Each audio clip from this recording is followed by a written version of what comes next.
The following may contain offensive language, adult humor, and or content that some viewers may find offensive. The views and opinions expressed by any one speaker does not explicitly or necessarily reflect or represent those of Mark Radulich or W2M Network. Please listen with caution, or don't listen at all.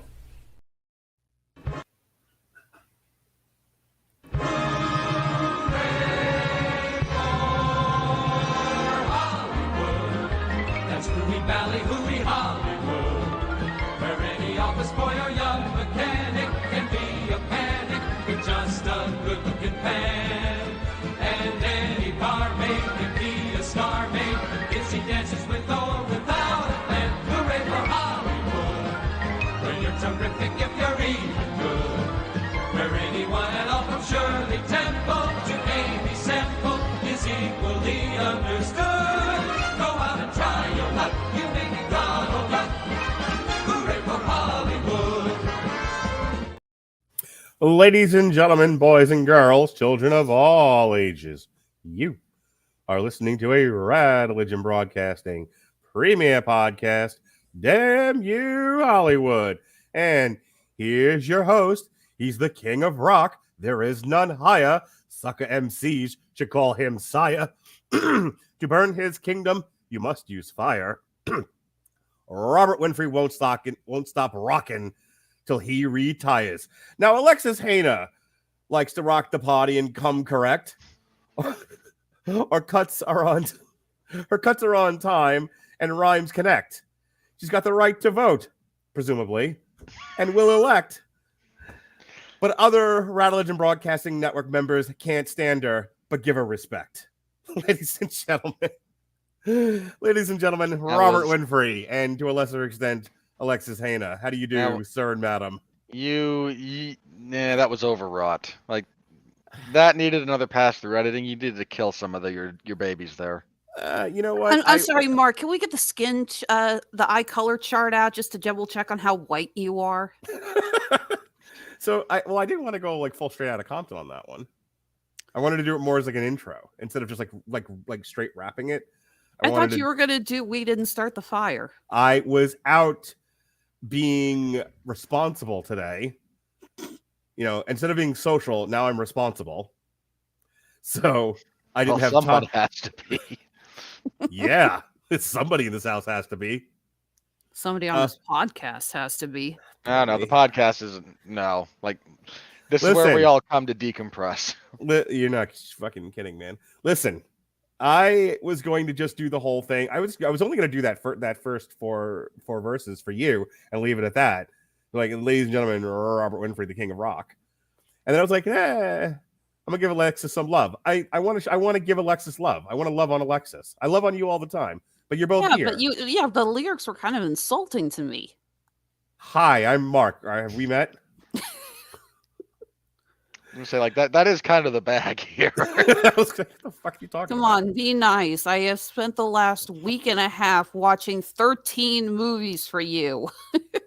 You signed up for. Listen, you entered my dungeon, laid yourself on the St. Andrew's cross, and said, "Flog me."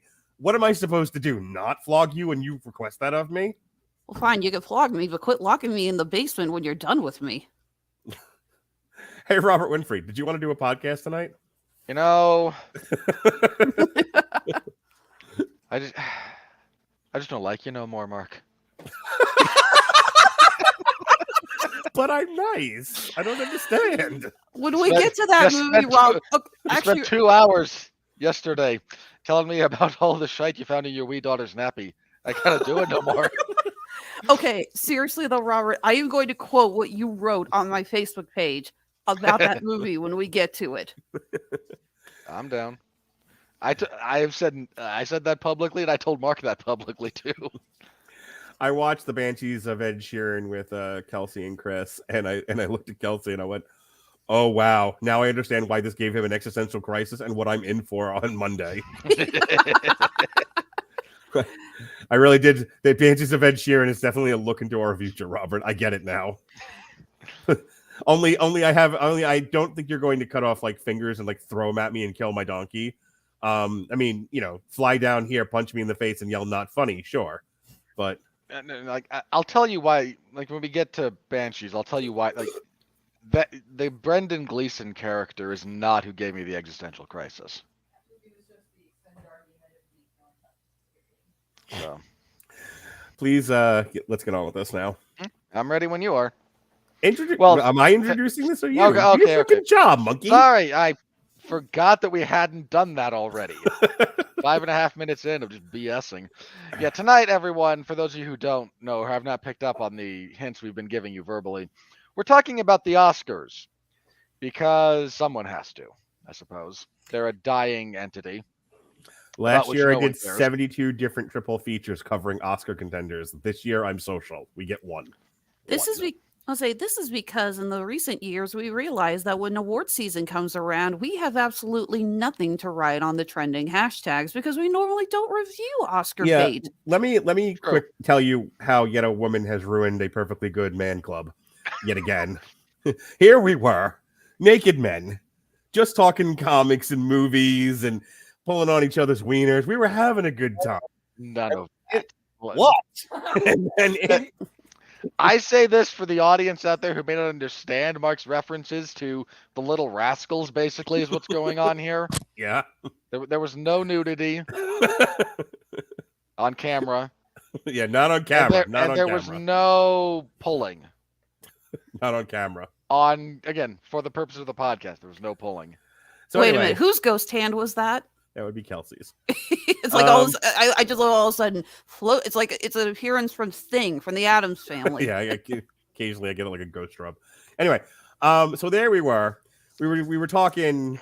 We were talking Fast and Furious movies, and Marvel movies, and DC. So wait. So you told me that you refer to a ghost rub is when you sit on your hand first, right, until it falls asleep. Sure. No, I don't want to go down that particular dark alley. So we only go down the dark alleys that you want to go down. Hi, I'm Mark. Have we met? Okay, so continuing how I apparently ruined your life, Mark. Yes, thank you. That's the story I was telling. So anyway, so there we were talking about fun movies, and then in walks Alexis Hejna. They were not fun. with her hair in a ponytail and glasses, carrying her books. I don't wear glasses, and I don't have long enough hair to put in a ponytail. In comes this nerdy girl, and into our He-Man She-Haters Club, and she's like, "Hey, don't you think you guys should talk about some of these Oscar movies?" And literally everyone in the group, "What? No, fuck you." And then there was me. Isn't there one about black people? And she said, "Yes, there is." And I'm like, "All right, I'll talk about that one."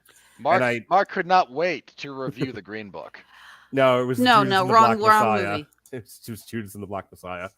I suggested this because Mark, you had asked me to help find what was trending on Twitter and various other online sources so that we could potentially get more views and ride the trends. But during award season, as I pointed out, none of the movies that we had reviewed were up, and I had nothing to suggest. So I said, maybe we should start reviewing some of these movies so that we can, try to capitalize on this shit. Yep. Considering that our listener base is actually about the same as the people who view the Oscars over the last couple of years, like three people. I'm still half convinced they staged Chris Rock and Will Smith as a publicity stunt. So long and the short of it is, after Judas and the Black Messiah, we kind of kept with it. I added a whole bunch of triple features that at least to one degree or another dealt with Oscar stuff. Robert and I kept having different conversations about, is this all we want to do? Is blockbusters, or do we want to expand the scope of DMU Hollywood into some more artsy stuff? And we did, over the past year or two. We suffered through Babylon. Over the past year or two, we've looked at, and then the inclusion of streaming movies. So everything from like, what was it? Not Big Bug or something like that, the French science fiction movie. Right. Stuff like that. Things that stuff that gets Oscar bait that's in theaters. DMU Hollywood was once just a survey of summer blockbusters, and it's become kind of just a look at the movie landscape overall, and that includes awards pictures. So here we are. Every subgenre of film is worthy of being on Damn You Hollywood, because we will curse all of you for how terrible a job you do in every genre. It's one of the least watched, which does tell me a lot about our audience. But one of the most fun shows I ever did with you was the triple feature where we looked at the previous year's Best Pictures. It was Nomadland, The Father, and Mank. Yeah, that was fun. And that came out of the conversation about, like, is this? We kind of had the "is this as good as it gets" moment. Like, is this it? This is all we're gonna do? Just talk about fucking Fast and Furious movies forever? And I was like, no, let's look at some of this other stuff and really drink another pint and go and you tell me about your donkey's crap. Literally, my daughter threw a bottle of wine at me. She's like, here, meh. Anyway, on stream. Mark got his daughter to deliver booze on stream. We were fancy that night. So we are focused on this particular podcast, the 10 nominees for the 2023 Best Picture for the Oscars. We will also, because we have Alexis Hejna here, who's our animation expert, we're also going to look at a little closer than anything else, the animated feature awards for the 95th Academy Awards. Towards the end of the show, we're going to look at who got left out.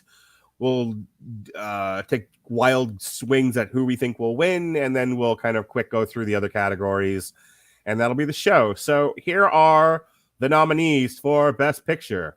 All Quiet on the Western Front, Avatar, The Way of the Water, The Banshees of Ed Sheeran, Say Elvis. It right, you hack. Everything Everywhere All at Once, The Fabelmans, Tar, Top Gun Maverick, Triangle of Sadness, otherwise known as the biography of Mark Radulich, years 20. Never mind. And finally, Women Talking. Mark is a rhombus of sadness, not a triangle. This is true. All right. I'm going to go in the order that they were listed. We're going to look at the first 5 here. 1, 2, 3, 4, 5th. Okay. So All Quiet on the Western Front. We all saw this. Robert and I reviewed it. So we don't have to talk about it for too long. So I'll go to you first, Alexis. How much did this movie make you want to walk into oncoming traffic? At the end of the movie, I sat up and said, I have no qualms whatsoever about why this was nominated. It's an amazing, gorgeous film. Mm-hmm. The cinematographer and the director of photography made this stand out so incredibly well. Visually, it is an amazing spectacle. And I will never watch it again.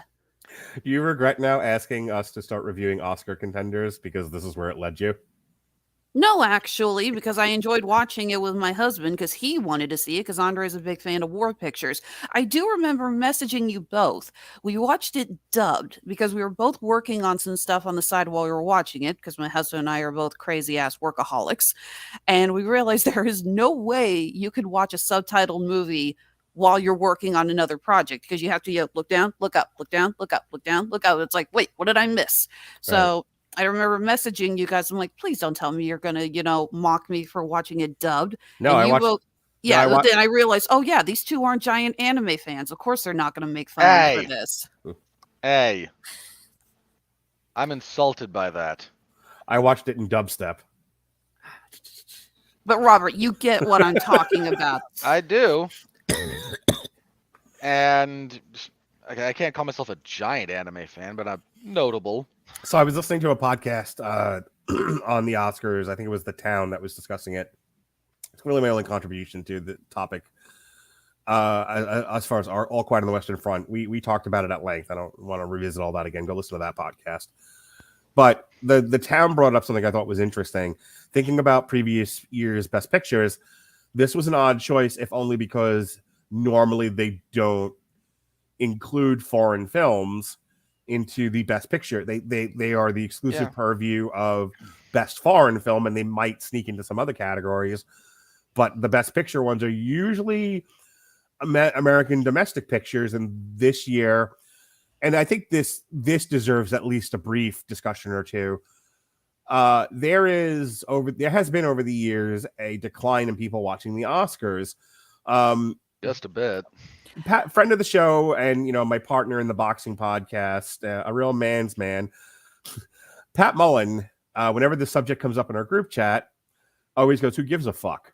Here's the thing. Pat's not wrong. A lot of people feel that way. And what Pat is saying in his very eloquent way is that a lot of people feel a giant disconnect from what the Oscars is speaking to versus what the average person will go experience in the theater. I know I had... It's the inclusion of Avatar this year. Well, that's what I was getting to. Like, it seems like the nominating committee went out of their way to make the Oscars and with their flagship category, the Best Picture nominations, a little more crowd pleasing, a little bit more crowd friendly, but also speak to, try to do something different. And so while the inclusion of a streamed foreign film doesn't necessarily scream, wide audience appeal, it does say, hey, we do recognize there are categories of movies that, there are movies outside of America that deserve the highest amount of attention we can give. And that was the point of nominating All Quiet on the Western Front for Best Picture. In a similar...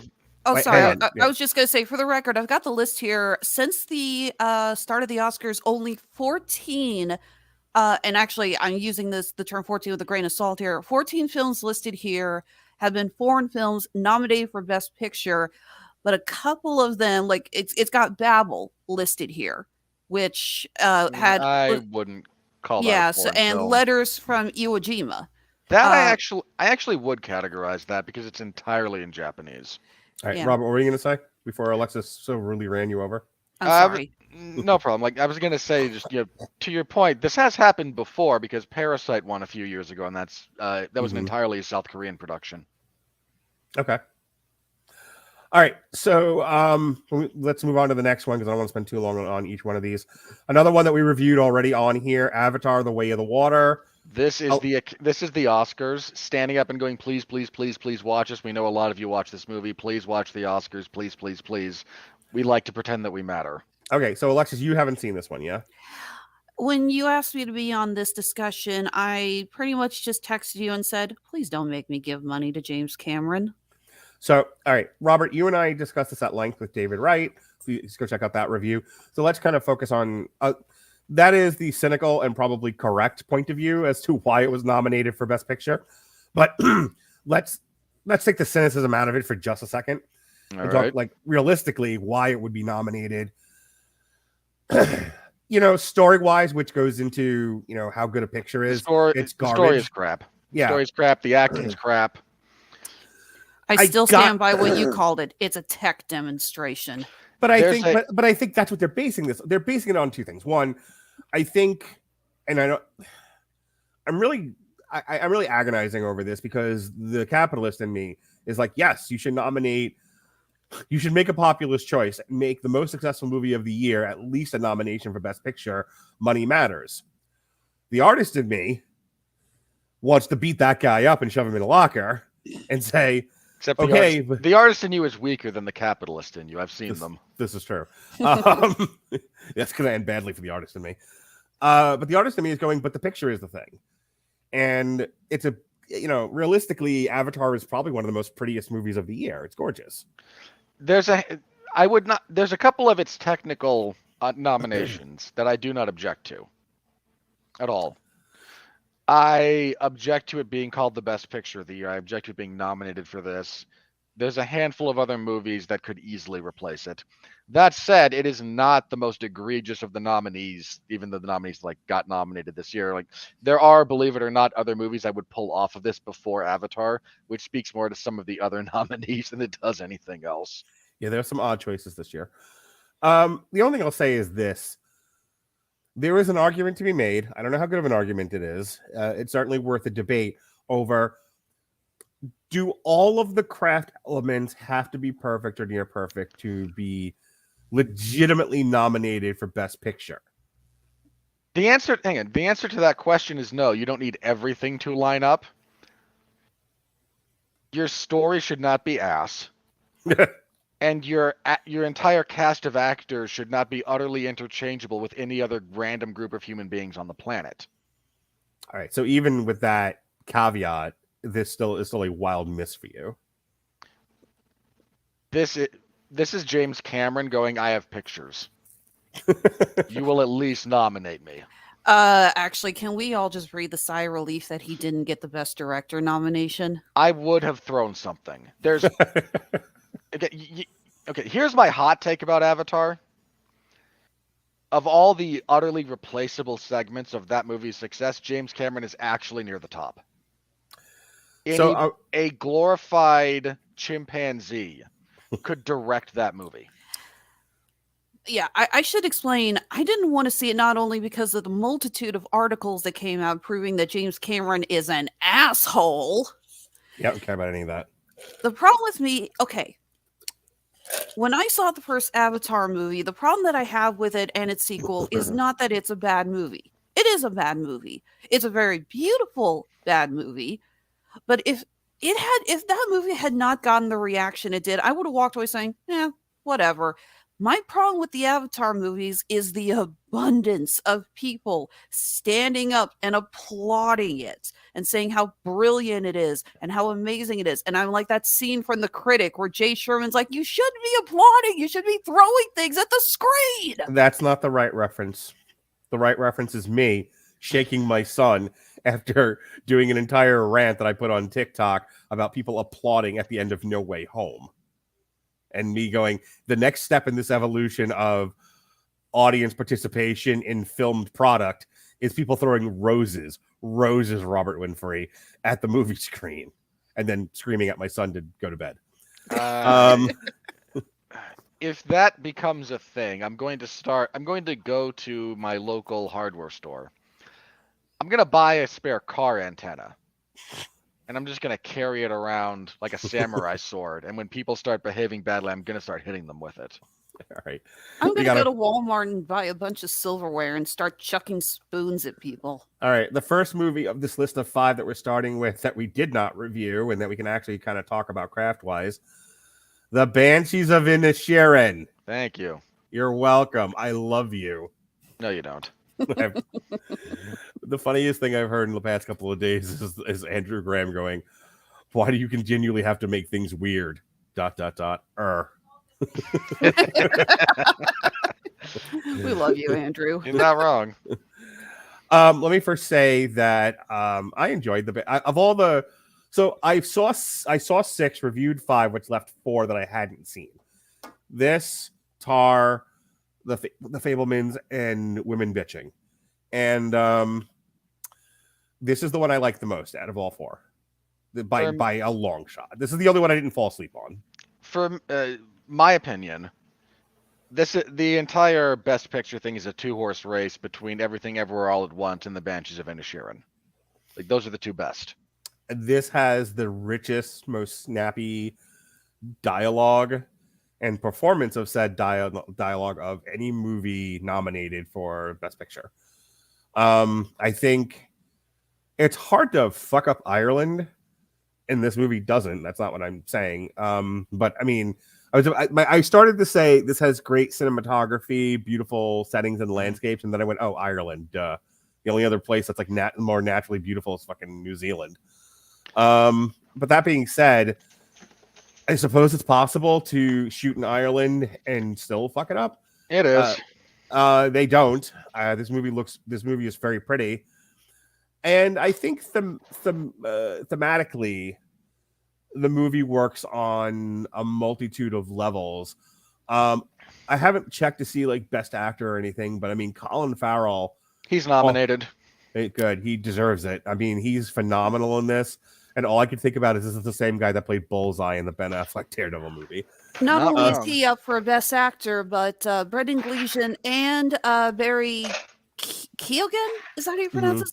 Or for supporting. So, I mean, in terms of, I would see where the average person would struggle watching this movie because it's one that, you know, I was actually thinking a lot about you while I was watching it, Robert, because, you know, you were talking about, not only because you said it gave you an existential crisis, which I was certainly making me key into, but the thing that I was thinking about you was your line about, I like movies that reward you for paying attention. And this is unlike Tar, who I zoned in and out of that one. and I don't think I missed anything. You didn't. This one, if you paid attention to what they were saying, there are beats, there's movement in the action of the story. Things are definitely happening, and there is, stuff moving along in this movie as it should be. In a lot of ways, it's darn near perfect. But it's one where if you're not paying attention and you're waiting for something to happen, you're going to be really pissed off at this movie. What did you think, Robert? For those of you who don't know, let me give you a brief rundown of the plot of this thing. The central tension of the Banshees of Inisherin is between the characters played by Colin Farrell and Brendan Gleeson, who live on the island of Inisherin, which is an island a little bit off the coast of mainland Ireland. Isn't it a fictional island? I don't know. I'd have to double check. It might be. It might also not be. Keep going. I'm going to read the wiki. Okay.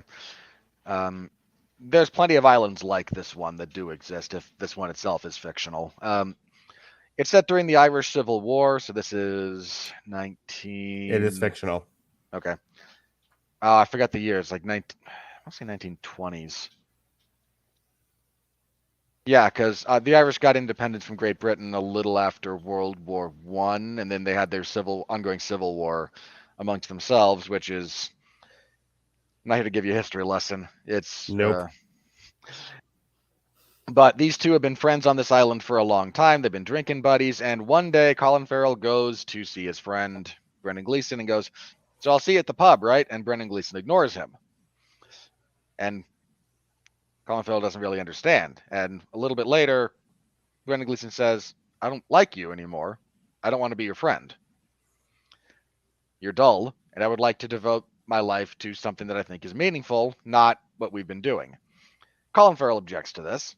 And in a weird bit of, there's a few lines kind of thrown around the same time when Colin Farrell says, "No, he just doesn't like me anymore." And other people go, "What is he, 12? Which is actually the childish response. Like, if somebody doesn't want to be your friend anymore, they're not beholden to you. Like, Right. They don't owe you anything more than that. I do love how he goes to everyone else. He's like, "Am I dull?" And they're like, "No, you're quiet and you're polite, but you're not dull." And then as soon as he leaves, they're going to go, "Oh boy, the poor dullard." And their tension is there because Colin Farrell he still wants to be friends, and Brendan Gleeson doesn't. It's beyond that, though. It is. Because I'm because simplifying. The central tension of the movie is in Gleason's mind. He has a very legitimate reason for not wanting to be his friend anymore. You are actively detracting from what I have decided is my life's work, and what I'm dedicating myself to, and what will ultimately make me happy, because I'm not happy. Like, he's not happy. He's trying to make a change. That is a good enough reason to end a relationship. And then there's Colin Farrell's like, "I don't accept that. Your reasons are illegitimate. And so you have to be my friend. You don't have a good reason to not be." And that's essentially what they're fighting about.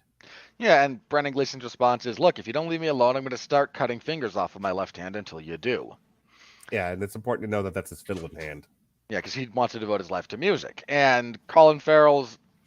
There's a great bit when Colin Farrell gets drunk and yells at him. When he actually talks a little bit about, like, about the value of niceness in society. Can I tell you how much that fucking, like, I was like cheering him on? I kind of was too. Like, again, it's not like he's making bad points there. And it's one of the things that makes the movie work is if Colin Farrell's a complete jackass, then this movie doesn't work. I was like, this isn't like the fucking Cable Guy. Yeah. Or, something like that where the guy being obsessive about the friendship is a lunatic. No, Colin Farrell's... the movie is great because you can sympathize with both guys. Yeah. They both are making valid points. And they're both making terrible, stupid decisions as it relates to each other, as it turns out. But why do you have a problem with self-mutilation as a way of underscoring your point? I'm going to mail you this. It's okay, I don't have a donkey. And there's a couple of other things going on in the background. There's Colin Farrell's sister who gets a job at a library back on the mainland. So she literally goes from a place safe from the Civil War to Belfast, where there's a civil war, to try and get away from Colin Farrell and Brendan Gleeson fighting with each other. We mentioned Barry Keoghan a bit. His character is here. He's a little bit slow, and kind of becomes Colin Farrell's default best friend after Brendan Gleeson's like, we're done. And then he winds up ditching Colin Farrell after Colin Farrell confesses to him that, yeah, this poor musician, I sent him away, told him his dad was hit by a bread truck. And that's the meanest thing anyone's ever done. I don't want to be your friend anymore either. And then he winds up committing suicide. Well, it's heavily implied he commits suicide. I always thought it was heavily implied his father murdered him. We saw that his dad is abusive.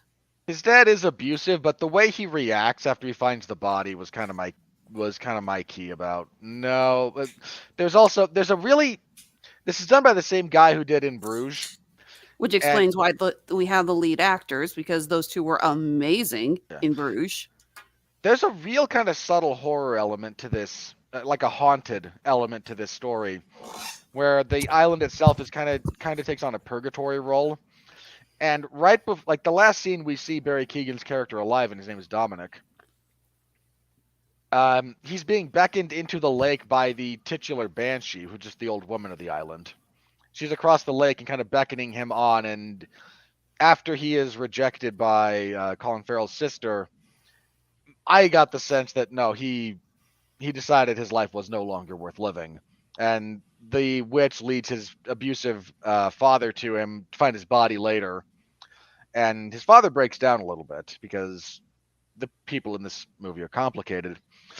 Again, this movie kind of gave me a bit of an existential crisis because not only do I identify with both of the leads, there's elements of what happens to Colin Farrell's character that I watched this and went, God, that is the bleakest look at my own personal future I've ever seen.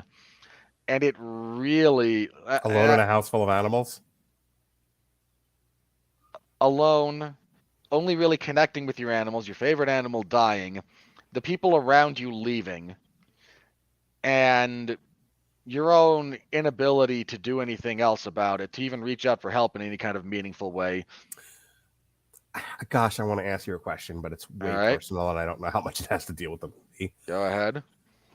How much of your impending sense of loneliness is you pushing people away, or them deciding their relationship with you is not worth fostering?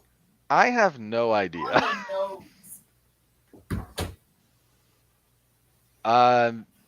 If you mean me personally, I don't know, and I frankly am just not good about meeting people in general. Like, I don't so much push people away in the sense that, like, oh, you and I are, somewhat friendly, and I make it difficult to be my friend. Mm-hmm. It's more like, oh, you exist, okay? You exist over there, I exist over here. And there's just never, the connection never happens to begin with. I don't want to get tremendously personal. I just know that there are some people who are meant to be lifelong friends, and unless you actively do something heinous or do something to end the friendship, which may or may not be heinous, I struggle with the idea of you or anyone else, well, I'll say you specifically, never truly being alone, because why wouldn't, at the very least me, why wouldn't I be your friend until one of us died? I understand that what I'm about to say is not intended as a slight. Okay. Okay. I will keep that in mind. You're still my friend. I'm not trying to insult you. I'm sorry. Should I just go get a drink? Hang on. You and I have never actually met. Okay. So it's different. Like, again, I value our friendship deeply. And I mean that. But again, like, you live on the other side of the country, and that doesn't mean that our friendship is not real or not legitimate. It is. Mm-hmm. At the same time, there is you and I have talked about this. I mean, when we were doing stuff, reviewing things related to the pandemic and whatnot, there is a physical proximity and connectivity to human interaction that is a necessary component. You're not wrong. And I think that's like the only element. And Alexis, you don't feel like you're not included in the conversation, but this was something I did want to address because not just Robert, but I think a lot of people kind of struggle with the sort of that existential possible loneliness. Say, go ahead. I actually had a completely different interpretation of the movie, but please go ahead, guys. Yeah. I'll get my moment on the soapbox. Okay. I don't have any friends in proximity to me. Let me put it this way. Like, the fact that he has this great line, actually, Colin Farrell's character, when his sister comes home and his little pony, Jenny, is in the house, and she doesn't want the animals in the house, and he's depressed. And he says, "You'll not be putting my donkey out when I'm sad." And, like, we joke about emotional support animals, and I don't have an emotional support animal, nor do I think I need one. But I have pets for a reason. And I've had those moments when it's like, God, I feel like crap. And this other living creature being in proximity to me is helpful. There are studies that show, it's part of the reason why I relented on getting a dog, because I initially didn't want one. But there are studies that show that being in proximity to and physically interacting with your dog will help your emotional state. When I was recovering from chemotherapy and I was going through all the jaw problems, especially with the jaw, because I was in intense, unending pain every single day for months. Yeah. I would sit on the couch and just pet the dog because I'm like, I don't know what else to do. I'm down to ice packs and petting the dog, or I'm going to throw myself out off the roof. Here's what I'm going to tell you, because I hear what you're saying about, because we talked about it. On the other hand, and here's a counterpoint. So my wife got into a group chat not that long ago, and in that group chat, she met a friend. I've never seen her happier to have a closer friend. And this person lives in Cleveland. I talk to you guys more than I talk to anybody outside of my own, family. And I mean family, I mean people living in my house, all 82 of them. 83 in another couple of months. Yeah, really. I talk to you people in my group chat more than I talk to anybody. And I talk to you specifically, like, not even just through Messenger, but, part of the reason why we went weekly was because I didn't want to go a week without talking to you in person. How many times after a podcast have we just sat and chat? Yeah.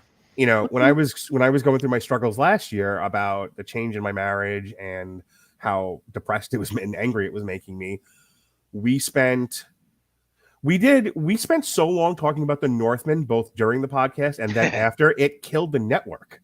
You're not wrong. It caused a walkout. I mean, it wasn't the only reason, but it was the weight that broke the camel's back, and it wasn't exactly a straw. Yeah. Ronnie and I can't get started on our show because before Ronnie and I start a show, we spend an hour just talking. I think while you cannot escape the realities of physical proximity and friendship, I do think in the year of our Lord 2023, the virtual space gets as close as one can get, and I would not devalue any one of these friendships simply because we are not physically close to each other. We need to move this on. So I'm going to give you one last word, then Alexis can give her interpretation of the movie, and then we got to move to the next one. Yeah, so I agree with you on that point. Virtual friendship, digital. Digital is probably a better word than virtual, because virtual implies a lack of reality. Long distance digital friendships are entirely valid, and they comprise the totality of my friend circle at the moment. Like, I don't have friends in my in my physical life. I have a handful of people whose faces I know who live around me. If I'm lucky, I can put names to faces. I'm terrible with names. I'm good with faces. Like, if I know you, I know you. Hang on, really, one second. Because now I've said you, I've said Ronnie, real quick. Because if I don't start mentioning a few other people, this is going to be like an acceptance speech. But if I don't say this, I'm going to hear it. In the last year, Andrew Graham and Chris Bailey check in on me almost weekly, if not daily. They've become like huge friends for me, and it broke my heart when the pandemic happened and Jesse couldn't do source material anymore. I said to you guys before the podcast that I've lately needed an emotional pick-me-up. I've had a lot of struggles lately. Not just about my stuff going on at home, just a lot of things. And it's that time of year, man. It gets a lot of people. And I needed something to remind me of what it feels like to be happy again. And you know what I went to? The gag reel from Source Material. That long 2-ish year run that Jesse and I, where it was just me and Jesse, or me, Jesse, and Ronnie. And the last 2 to 3 minutes of Jesse pulling some choice cuts of us torturing Ronnie and cracking Weiss and making dick jokes, me singing, Jesse not being able to pronounce the English language at all.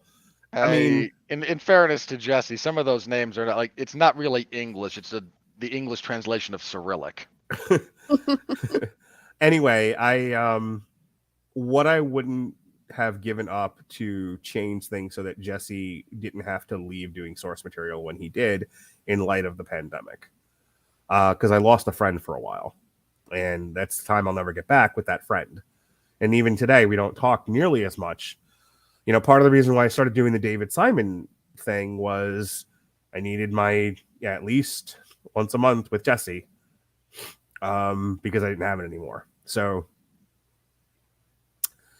I needed to kind of touch on all of those things because when you bring up like, you know, friendship and loneliness, I said like,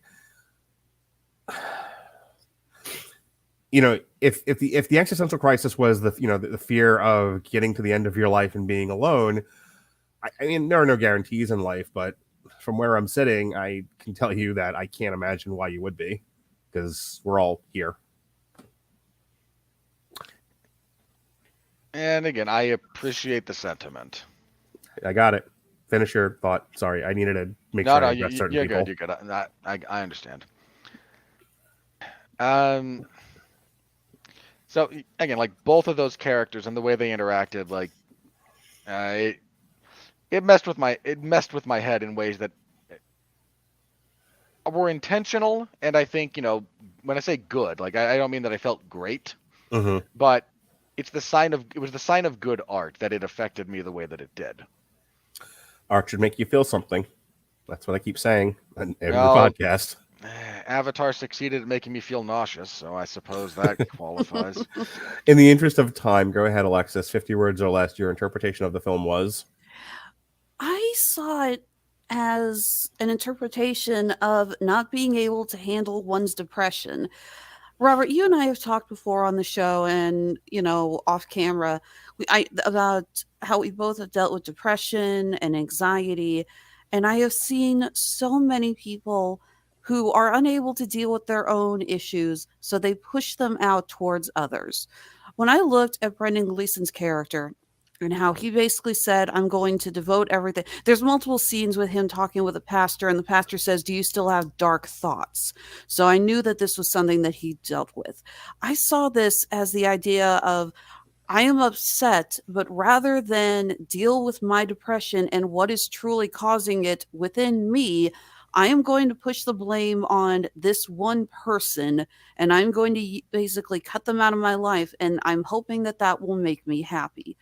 I, again, have seen so many people, a handful of them I'm not going to mention by name, who have had issues with depression, anxiety, mental illness, all in all. And rather than try to fight for what was causing it, you know, deep down, what was going on within them, they basically say, no, I just need to move. No, I just need to get into a new relationship. No, I just need a new job. They think that there is an external force that is causing these dark thoughts. My number one go-to is withdrawal. I have to fight, especially when I've been feeling the way I've been feeling the last year. Has been the last what Bach tune is it? The last aught. The last millennia. Yeah. Was to run away. You know, I did to this day, like, just real quick. Sunday, there was a conversation before I left for work at 5:00 in the morning. And even though there has been conversations about don't withdraw, don't pull away, continue to reach out, don't close yourself off, certain things happen. And I decide that, nope, the answer is to withdraw.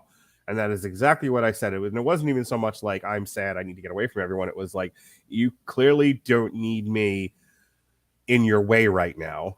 So I'm getting out of your way. It feels like you'll be happier without me in your way right this very second. And it was like, the fuck, how many more times you have to be told not to do that? And it's like, you know what? Because it always feels like the right move for me. And so I was like, and on that level, like, I get where Gleason is coming from, in terms of what you're saying, Alexis, where you kind of hit this point in your life where you're like, nothing I've done has worked out. I have a deep well of dissatisfaction with how my life has turned out.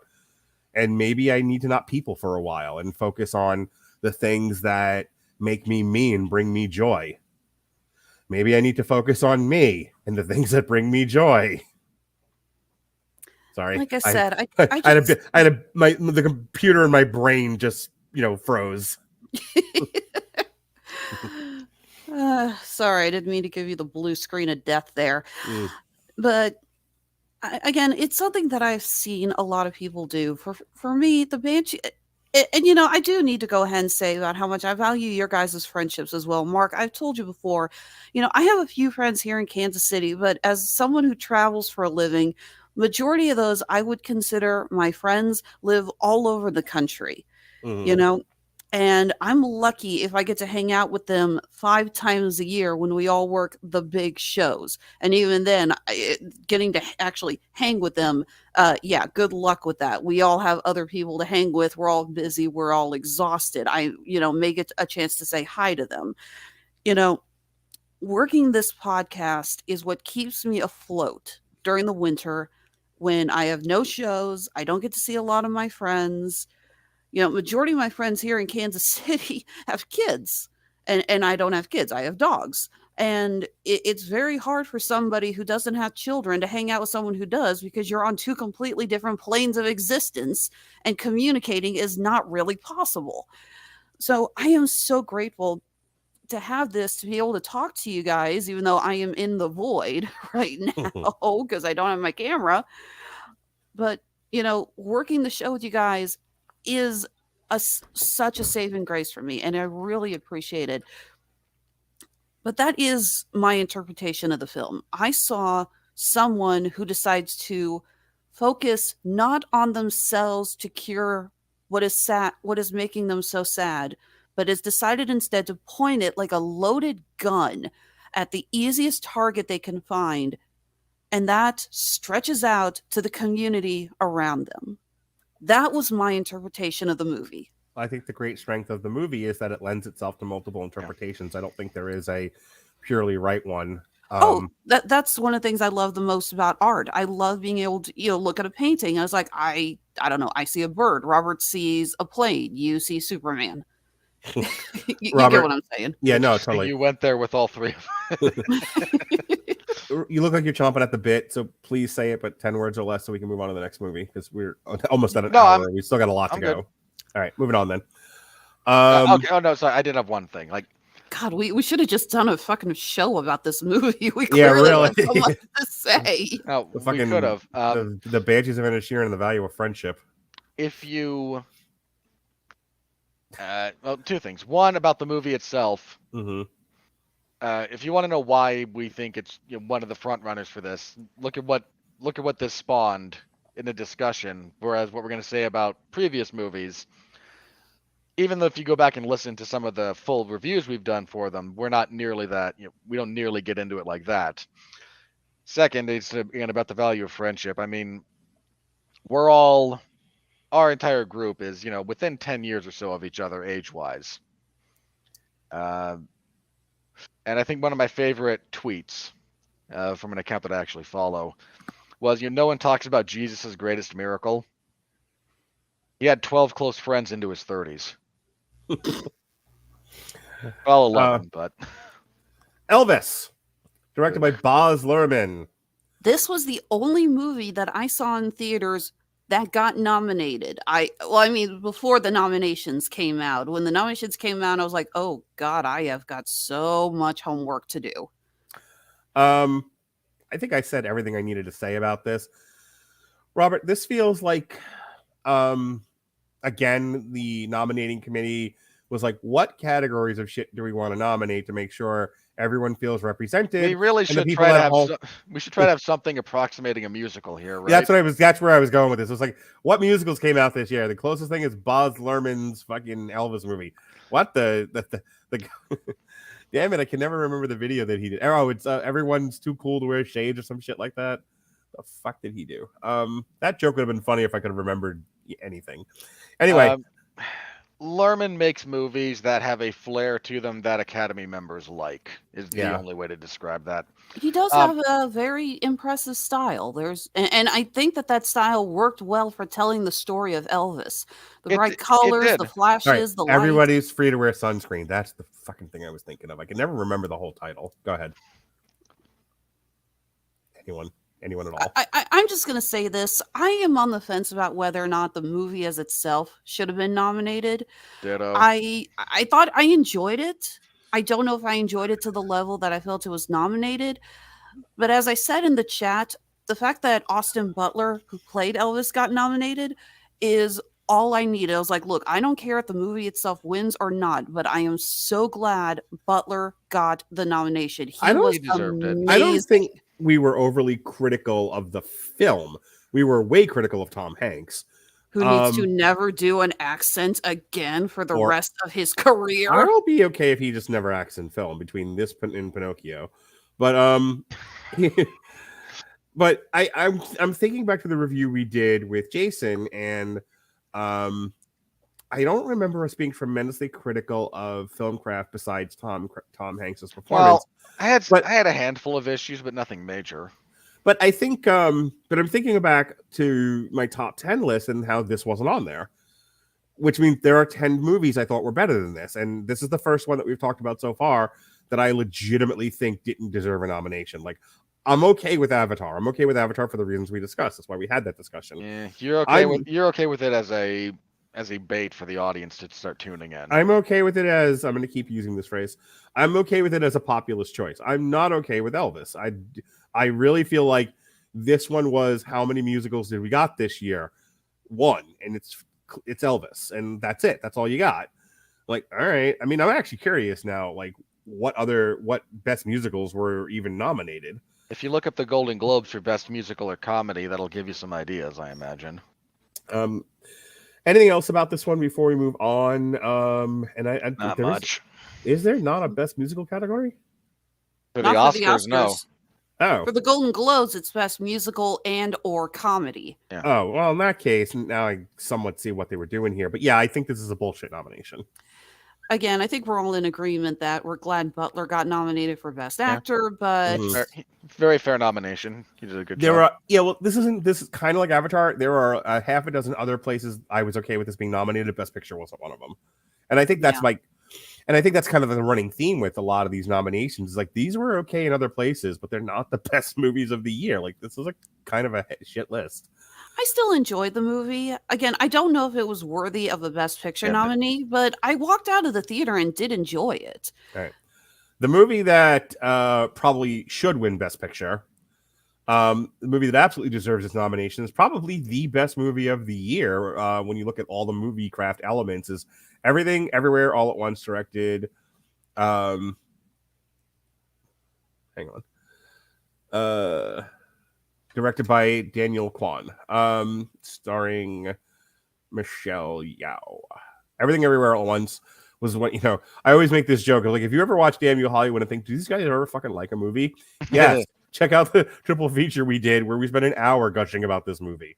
Robert was like, made him feel young again, like when the world was new. He was naked before God, just rendering his clothing and showing the world, finally, a movie that speaks to Robert Winfree.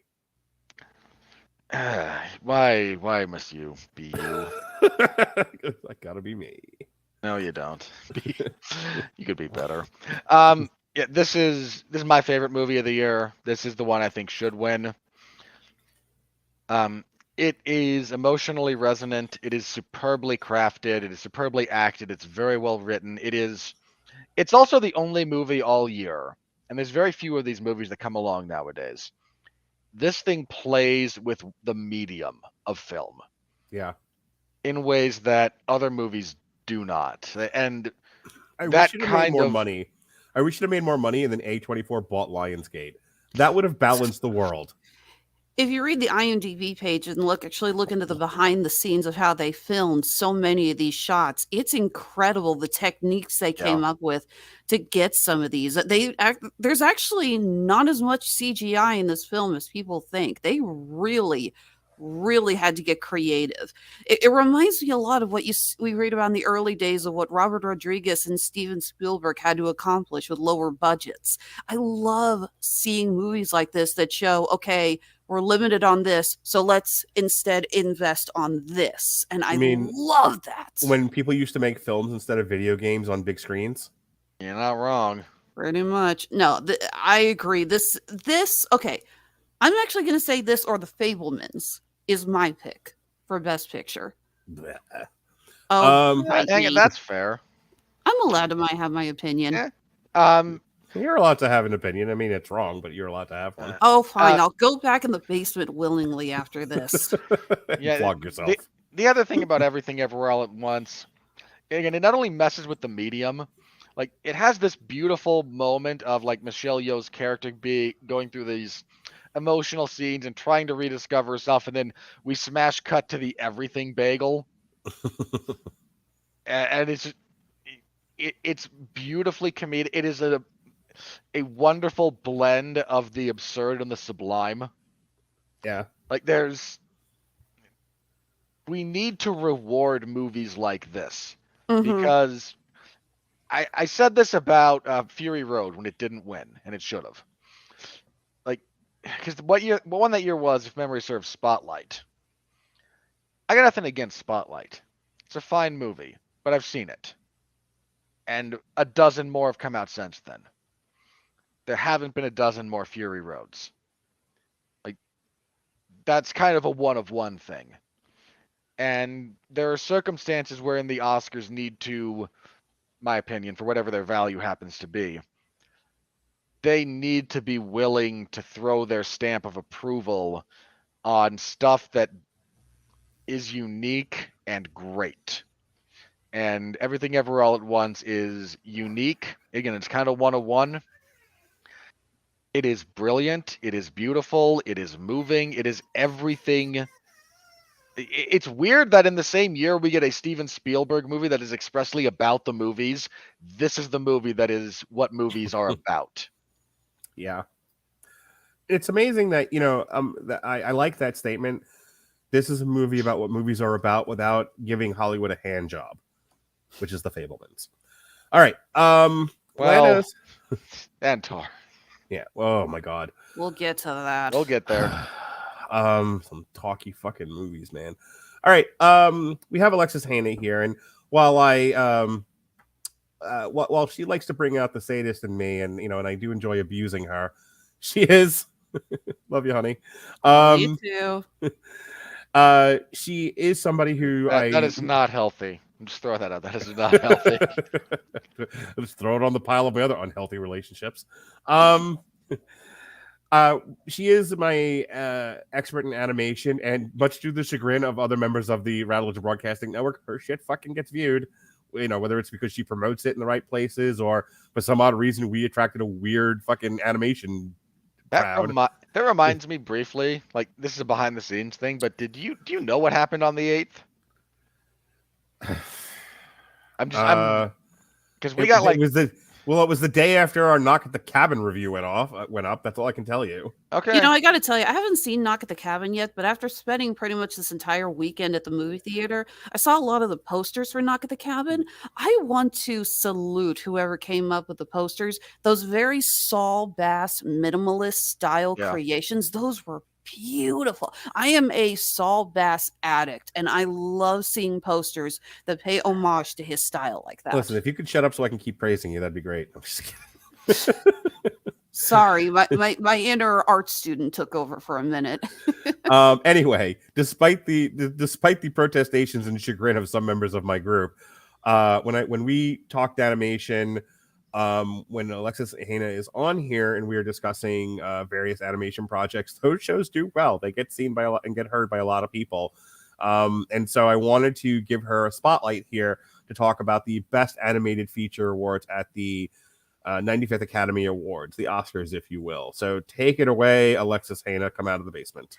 Okay, so we got 5 pictures up for Best Animated Feature. We have Guillermo del Toro's Pinocchio, which we did review. Zachary Strobel guested on this. He is our my apprentice in reviewing animation. I started bringing him on, and he's awesome. We're going to be Jekyll to Evan Bevins' Heckle. Yeah, no kidding. Side note, he and I are going to be discussing season 3 of Animaniacs on Hulu coming up here before too long. The other nominees are Turning Red, which we also reviewed, which I am convinced only got nominated because Strange World was such a pile of shit. And the Academy basically said, well, we got to give Disney something. There's a contractual mandate that at least one Disney Pixar movie a year is nominated for Best Animated Picture. Neither of them that were released this year deserved it. Yeah, I gave Turning Red some praise, and it's better than Strange World, but it's still not good. Here's what I'll tell you. I mean, I remember the review of it. Turning Red's not a bad picture, and considering its subject matter, I could argue in a court of law its inclusion on the list. It shouldn't win. But can you name me 5 other films that it took the place of that should have been there instead? I'm not entirely sure you can. That's actually, there has been an argument for The Bad Guys. See, I'll put The Bad Guys up against Turning Red in terms of themes and content. The Bad Guys was great. My son loved it. But can we reward... Wait. Who's your son's favorite character? In The Bad Guys? Yeah. Dude, it's been a long year. I don't fucking remember. He's a furry. Sweet. Can we not have a repeat of our Sonic the Hedgehog review, please? Just saying, your son's going to have Diane Foxington posters all over his room. I fucking hope. It would just be great. Liven up the house a little bit to have a furry around. Yeah, I mean, my house is really boring as it is. Anyway, okay, I want to make this point. Yeah, I'm a tumor. Take 5. You talk about rewarding movies that make you pay attention, reward movies that play with the medium. How about we reward movies that are brave in the face of a country that will not tolerate children's movies handling certain subjects? Turning Red did all that. We did talk about that in the review, how it was, in a way, I don't want to say refreshing or rewarding, but there's another word similar to those, that it did tackle those themes. And I am glad I'm going to go ahead and say brave. It, not the movie. Like there was a braveness inherent in that movie, seldom seen in children's features, because you're never rewarded for going that way. If you do not stay strictly within the box with a lot of animated features, parents will reject you. See Disney's, total take in the year of our Lord 2022. You don't even have to look at Disney's total take in 2022. Look at the returns on Turning Red. They weren't great.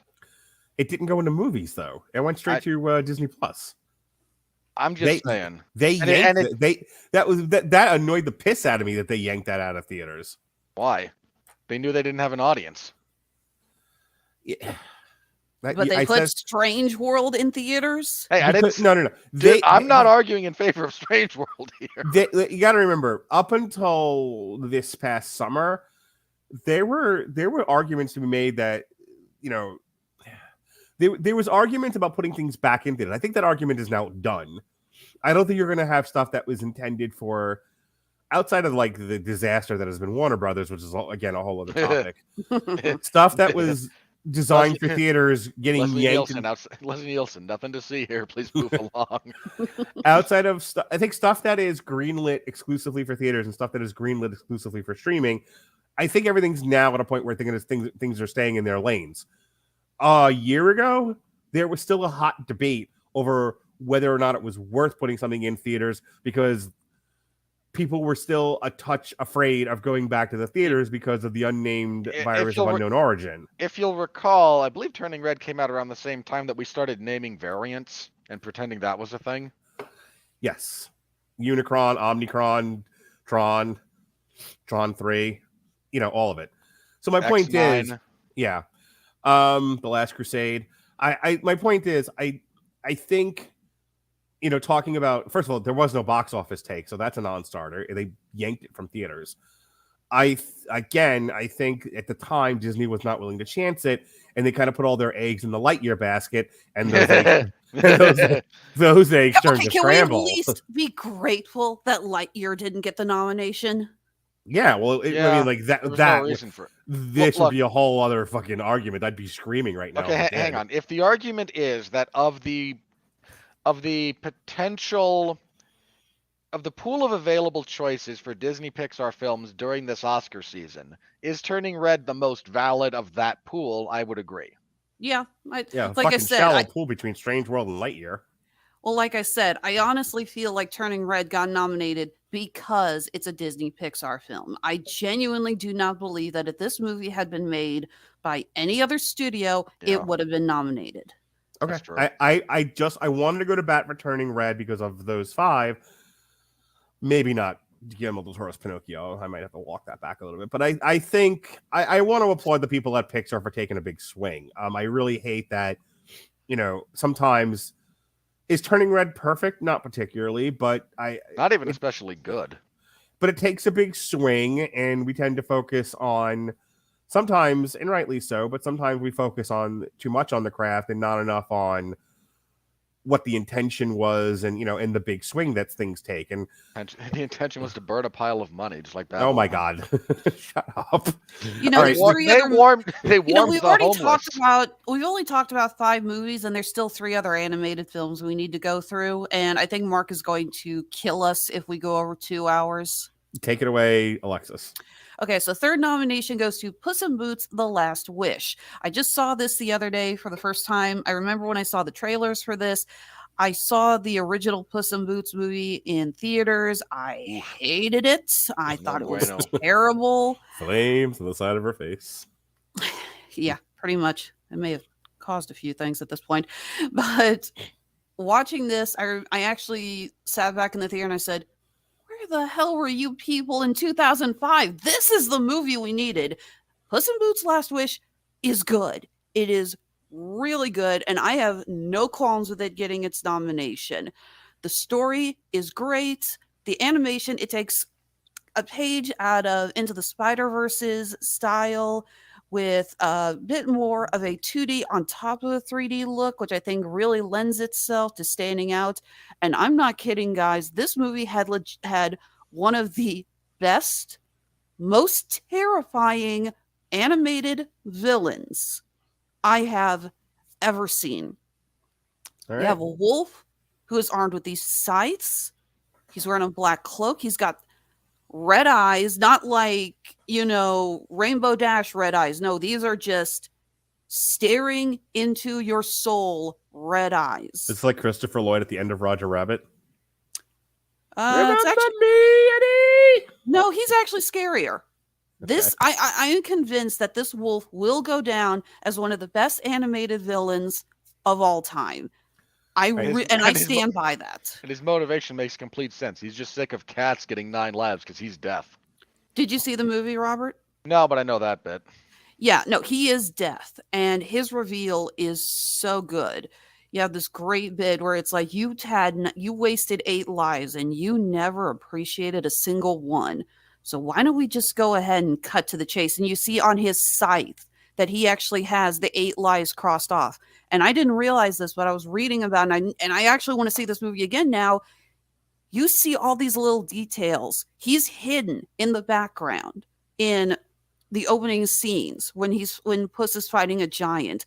There's all these details of him and his sights just sort of hidden around the movie. Yeah. It's such a great build up to it. Finish the other two because we got to move this on. Okay, next is Marcel the Shell with Shoes On. This is an interesting nomination because it's not totally animated. This is like part animated, part live action. It is one of the most innocent films I think I've seen in a long time. Jenny Slate voices Marcel, and this is an amazing character. You know, I love the dialogue that they gave this little shell. The animation is great. You know, it's very nice stop motion blended with live action. It's not something that is seen very often. And this is a style of animation that I really want to see take off. The director who did this, who previously just did the YouTube series of Marcel the Shell, and I don't think realized that this was going to take off, has actually just gotten tapped with directing the live action Lilo and Stitch for Disney. And while I am admittedly not a fan of the live action remakes, as you guys know, I read that and I thought, well, if they're going to give the job to anyone, I'm really glad they gave it to this guy. I genuinely think he's going to do a good job with it. Right, so which of these 5 do you think? I only said 4 movies, dude. Well, sorry. 5th one is The Sea Beast. This was on Netflix. Admittedly, this is not the most original story in the world. It is why did the war start? The beasts are not actually evil. We have seen this a million times. It's kind of copy and paste a little from How to Train Your Dragon. It's still a very well done film. You got Carl Urban voicing the lead, and I'm just gonna say that the leads are all they're not pirates per se. They're monster hunters on the ocean. But there's all this talk about them doing another Pirates of the Caribbean movie, and I say flat out, if Johnny Depp's not coming back for that, please God, then give Carl Urban the lead. He was born to play a pirate, and voicing this character is proof. It's a very well done movie, beautiful animation, and even if it is a story that we have seen a million times, I still think it was well done. You know, we've talked before about movies. It's like, yeah, it's a very carbon story. How many movies have we reviewed that are the hero's journey? Right. You know, and I think that it is possible to see a movie with a story that, yes, we've seen it a million times, but it is still good. And that's what The Sea Beast brings. So out of the 5, my personal vote is for Del Toro's Pinocchio. I genuinely think that's going to win. I put a vote out on the animation historians board that Zachary and I frequent. And said what I asked my fellow historians what they said. 60% said Pinocchio, 22% said Puss in Boots, 11% said Turning Red, 6% said Marcel, and 1% said Sea Beast. So everyone who saw Marcel thought it should win. Basically, yeah, pretty much. That's got to be based on nobody saw Marcel, but I've heard that's. I think it's a 2-horse race between Marcel and Pinocchio.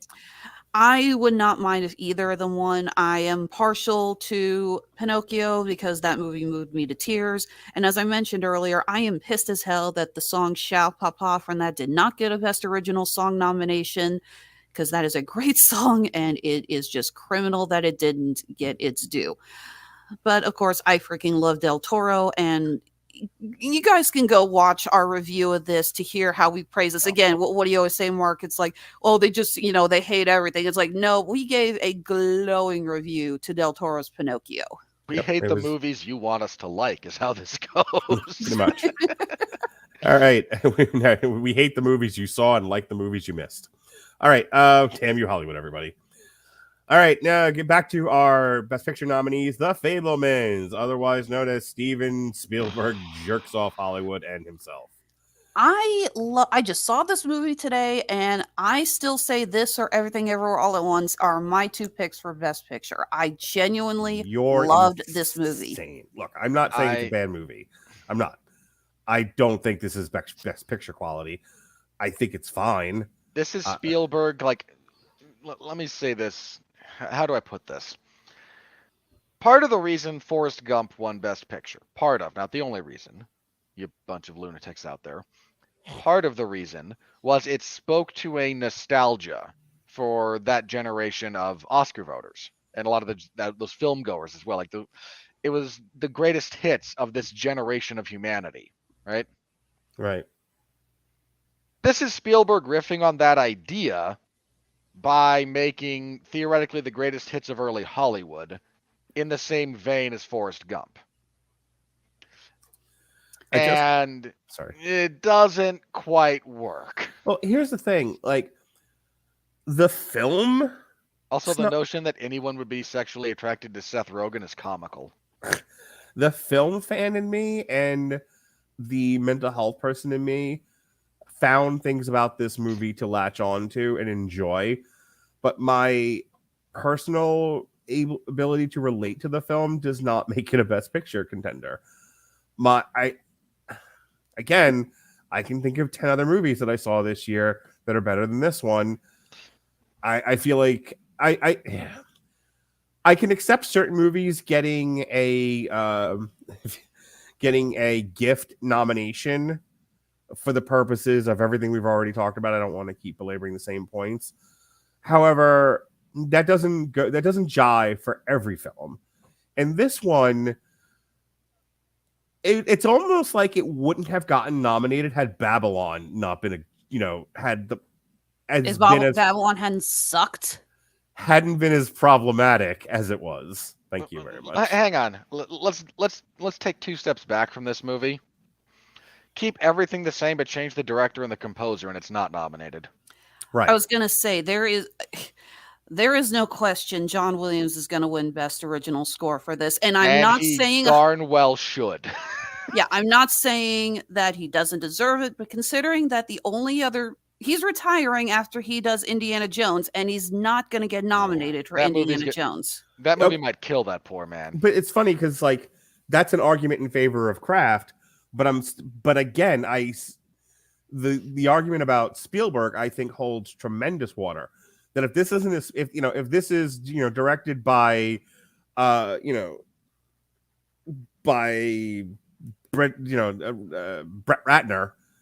Ratner couldn't handle the movie, but I get your point. This isn't getting nominated. It got nominated because it's Spielberg, and Spielberg is jerking off Hollywood, and it's like that's not a good reason to nominate something. Well, it's a loose autobiographical pick about Spielberg's childhood. Okay, here's the thing. And in 20 years, when we get the actual, and in 20 years when Spielberg dies, and we get the actual autobiographical inspired story, then we can revisit this. Directed by J.J. Abrams. His need to tell stories I enjoy, and it resonated with me, and I get all that. And I'm not taking, and Alexis, you're allowed to enjoy the movie, but in a discussion of whether or not something meets the criteria for Best Picture, there's nothing special about this movie to me in that sense.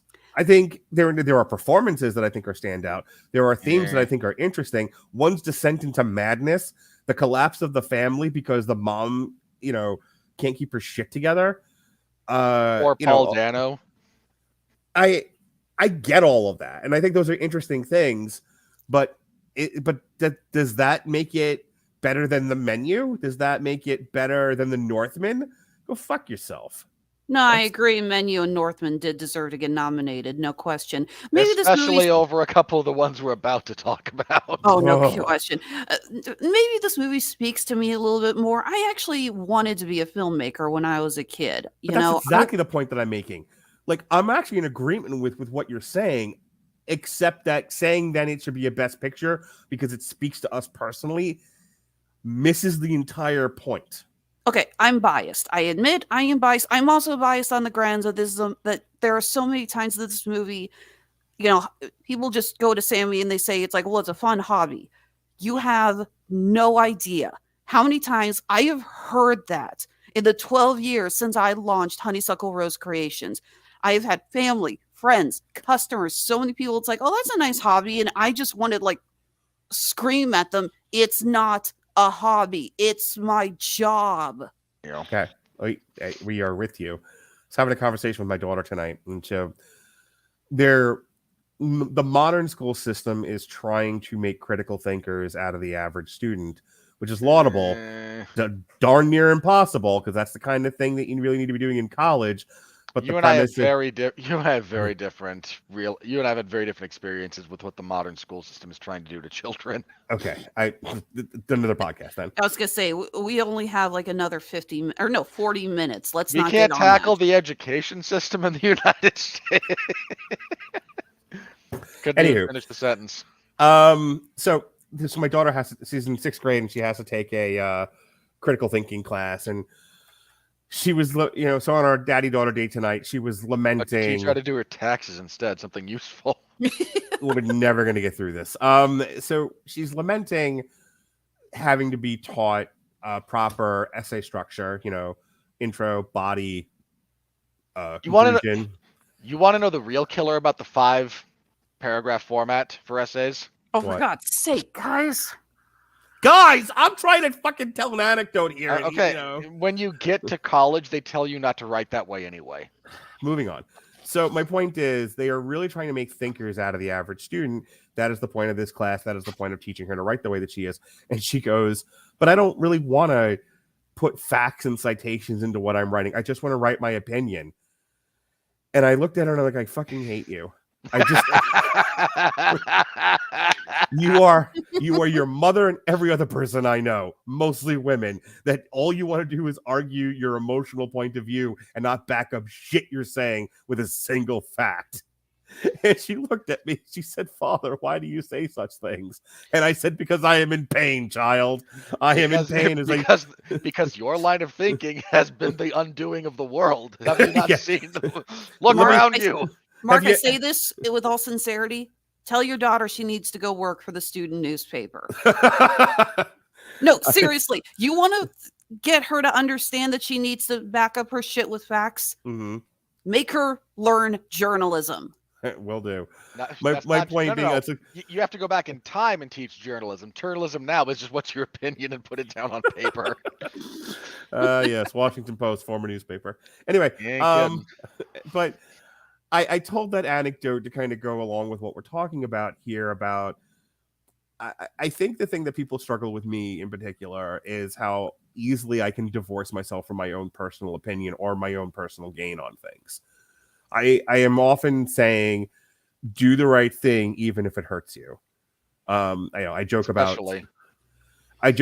Spike Lee, being a saint that I pray to because of this movie, Do the Right Thing. But it does speak to me. And I talked about this last year with Jason. The idea of doing the right thing, even if it gains you no personal benefit, is what moves us forward as people and as a culture. And the fact that so many people are ruled by their personal gain, their personal opinion, their personal emotions, I think is the ruin of this country and not to anyone's benefit. And not just this country, that's for the record, everywhere. I can't speak about France. They ruined Megan. But that joke's still funny to me. That's our new Morbius, apparently. Yes, it is. I'll change the bingo cards. But And I'm not like coming at you personally, Alexis, because you're one of a zillion people who like something resonates with you personally, and in the back of your mind somewhere it germinates this idea of, and so it's the best. Yours is that is the popular way of thinking. That is the way most people think, and it's why I struggle so much, because it's like no, but that causes problems. And if you need an example of what it does to us as a culture, spend a day on Twitter. Or don't. Well, first of all, I avoid Twitter like the plague. Yeah. All right. I'm on there from my company, and that's it. Yeah. So, yeah, I think we've beat the Fablemans to death here. Speaking of things that need to be beat to death, tar, as I like to call it. Okay. I have no qualm with Cate Blanchett's performance. I am glad she got nominated. The amount of work she went into preparing for this role, relearning the piano, learning German, learning how to properly conduct, because you can't just stand up in front of an orchestra and start waving like you're having a fucking stroke. She deserves the nomination. I need to double check on who's nominated against her before I argue if she deserves the award, but she was amazing in this. The rest of this movie was so dull, so boring. I want to see this movie redone, but by Alan Sorkin. No, you don't. Look, I'm just gonna echo that. Like, the Blanchett's performance is really, really good, and I echo, she deserves her nomination wholeheartedly. The movie itself is badly paced, utterly boring, and I appreciate you can have a character study picture that is not best picture but is for the best actor. Sadly, we seem to have forgotten that. Like there needs to be some good filmmaking to support the good acting if you want to get to best picture. We don't get that here.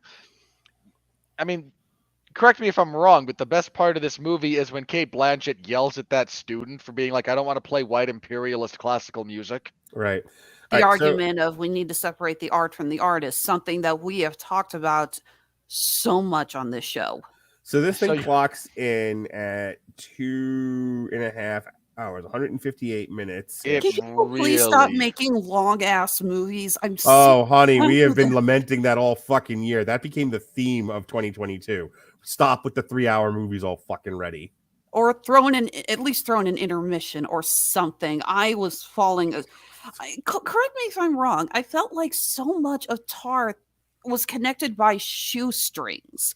I felt like there was so much of it's like, for example, you have the girl who kills herself, and there's apparently email correspondence with Lydia that she was like, they were sleeping together or something. I don't know.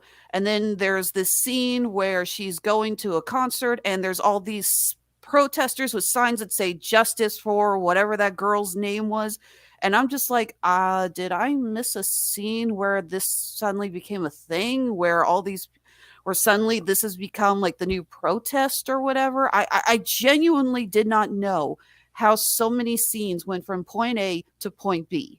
It's badly written. It's badly structured. Like, yeah, this one's an absolute mystery why this one got nominated over some other ones. Like, I can tell you why. The performance and stuff like that, I can understand, but this is so long, so poorly paced, and like I like the idea of like you're watching this woman's descent into madness, but you didn't need 2.5 hours for that. This was 90 minutes at best. Here's why this movie got nominated. I feel like every year, the Academy does look around and go, okay, here's all the Oscar bait movies. We need to nominate one or else they'll stop making them. Okay. I feel like there were other choices. I think the only thing I genuinely liked about this movie, besides Cate Blanchett's performance, I took note that there is no score in this film. The only time you hear music is either the orchestra or someone is actually playing music in the background, like a record or a CD or something. I thought that was a creative touch. I wish there was like an Oscar category for like best dialogue, because I think like that's where this movie works the best. I think, you get it with performance, but I think the dialogue that she's forced to perform is outstanding. Unfortunately, it's not strong enough to carry this movie, because the weight of this movie is too heavy that, good dialogue's not going to be able to support it. But I will tell you, like, that was the most... We also don't have 2.5 hours of good dialogue here. It's the winningest part of this movie is her dialogue and her performance of said dialogue.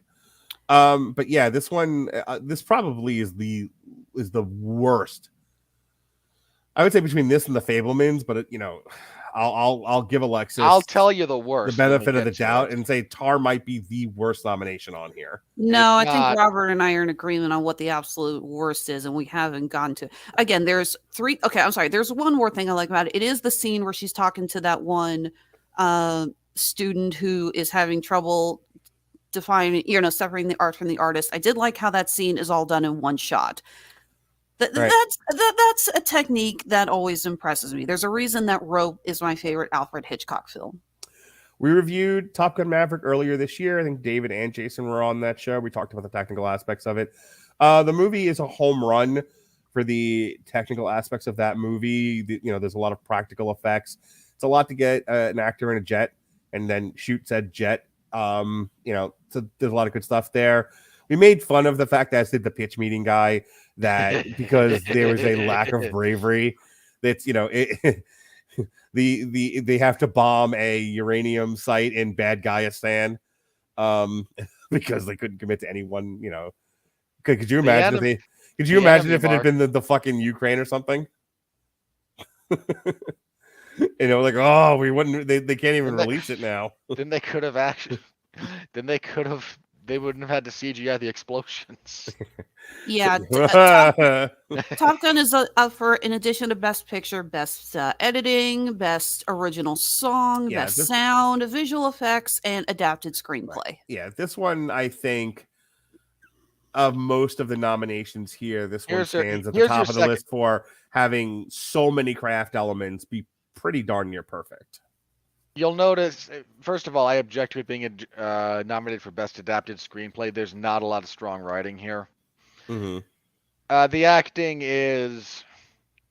I have to tell you people this because you'll appreciate this story. If this isn't another hour-long rant about Miles Teller, I'm going to get a sandwich.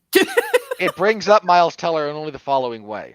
Mm-hmm. So, my aunt throws a Super Bowl party every year, and I attend because she's my aunt, and this is one of the things we do. There was that stupid Miles Teller commercial this year at the Super Bowl. That commercial. Several members of my family had never seen Miles Teller before and see him doing this and go, "Oh, he's kind of cute." And I almost threw a plate of hot wings at my family. And then you made him watch our Top Gun review? He is a good-looking actor. Sorry. So what's funny about that is... Until you see his dead lizard eyes. I was involved with a handful of women at the time, and they were all watching that show, and so I'm getting messages both in the show and personally about, like, what is up with Robert and his fucking hatred of Miles Teller? And I'm like, just fucking shut up and watch the show, please. But I thought that was hilarious. That, like, I had, like, people, like, ganging up on you about the Miles Teller thing, and I'm like, of all the stuff that was said tonight. No, I maintain his success is entirely down to J.K. Simmons carrying him in Whiplash. So Top Gun Maverick absolutely deserves to be on this list, and I think more so than Avatar, if you're going for, like, well, you know, populist choices and what made the most money, and, you know, is that relevant to the Best Picture category, I could have lived with just Top Gun Maverick and left Avatar out of this. I think Top Gun Maverick covers all those bases, and I think legitimately so, as opposed to Avatar. Yeah. What'd you think of Top Gun? Did you watch it, Alexis? I don't remember. I haven't had a chance to, actually. I didn't get a chance to see it in theaters. It was on my to-do list, but Mark, you told me that since you guys had already reviewed it, we weren't going to discuss it, and because my schedule is already full to bursting with all these other movies I had to watch, I was like, I want to see it. I do want to see it. I was going to say, next date night, you and Andre should watch it, because I think because he has a penis, he'll enjoy it. He saw it in theaters. He went a day that I was working. Gotcha. No, I want to see it. It's not a case of, I don't want to see it. It's a case of, I need a minute to breathe. All right. One of my personal favorites of the year, because I am snooty, Triangle of Sadness. This is the worst. This is the worst of these nominees. You're out of your fucking Mark, mind. Robert and I are in agreement on this. We don't get a room together. Don't give a hated shit. this movie. Yeah, listen, I would rather have my fingernails pulled out by pliers than sit through this thing again. I would rather eat that seafood dinner than watch this movie again. All right, I'm not here to kink shame either of you lovebirds, but fuck you both. I'm hardcore. I'll take you both on. Triangle of Sadness is awesome. You couldn't handle me. So you keep saying, big guy. Listen, 2/3 of this movie is fucking fantastic. When they get to the island, it's kind of sucky, but but all the stuff on the boat, I think, is great. Nope. I'm sorry, Mark, but this film, to me, there are so many movies that we have seen that just scream pretentious art house. Would you imagine the director who's standing in the back going, "You don't get what it means. You don't see my brilliant vision." Why this movie had that plastered all over it. Why do you hate poor people? Ronnie, why do you hate the impoverished? So let's talk about everything wrong with this movie, shall we? Oh my God. Nothing. The acting is shit. Oh, shut up. The acting is not shit in this. It is. How? It is absolutely terrible. Woody Harrelson's hysterical. The guy he's playing off of is hysterical. He's not in the movie long enough to save it. Okay, so we're only talking about that last little bit where the tables are turned and the proletariat are in control of the island. And sure, the lead in that part of it, the chambermaid on the boat, she's not great. But up until that point, all the rich people on the boat, their performances are fantastic. Nope. And that's what the movie is focused on. Nope. Those are not fantastic performances. You you are enamored enough with the style of this to overlook all of the flaws, and that's fair enough, man. And you do you. themes. I very much enjoyed the theater of the absurd take on classism. Here's the problem with that. If you're leaning on the thematic strength, I had this problem the second time I tried to watch Midsummer. If your defense of that movie is but the theme, shut up. Just shut up. No, my defense of Midsummer is that it's terrifying, and watching it. That director has a true talent for making a dig at me. Of everything. He's making a dig at me, Alexis. I'm sitting here saying the strength of the Triangle of Sadness is one, its absurdity, but also its themes, and he's saying that's not enough, dickbag. It's not. Again, like, look, if we're because I brought up Midsummer, like I loved it the first time I saw it. And then I tried to watch it a second time and went, dear God, this is interminable. I don't know. I spent half of the night that I was supposed to be watching it in the backyard with Jackie. So that's all I remember about that night. So about Triangle of Sadness. If your argument is the theme, shut up. Everything has a theme. It's not special. If your argument is... That's a little unfair because it's about how you handle the theme, not the existence of the theme, and that was implied in what I said. Okay, so let me take this away from you personally and just say in general. Okay. Again, there's a lot of... let me relate this to horror very briefly. The number of pseudo-elevated horror movies where the rallying cry for their value is, but the theme of trauma, shut up.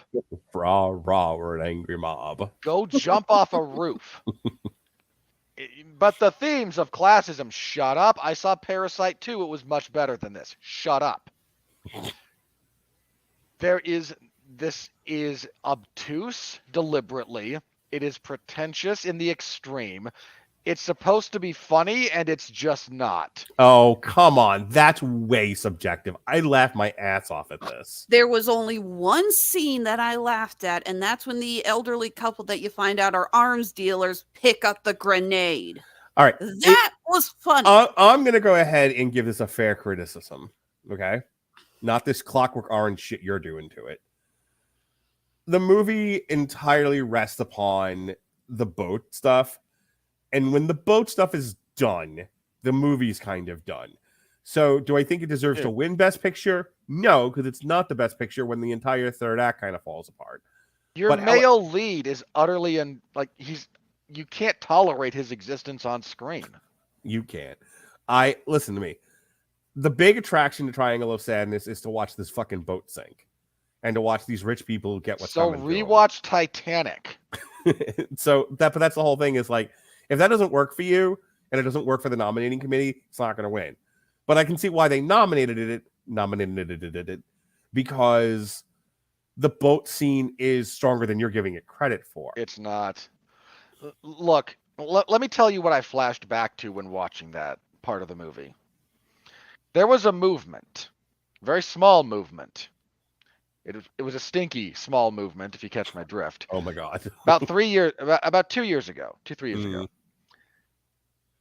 there was a wave of stand-up quote unquote comedians, and the defense of these individuals was comedy doesn't have to make you laugh.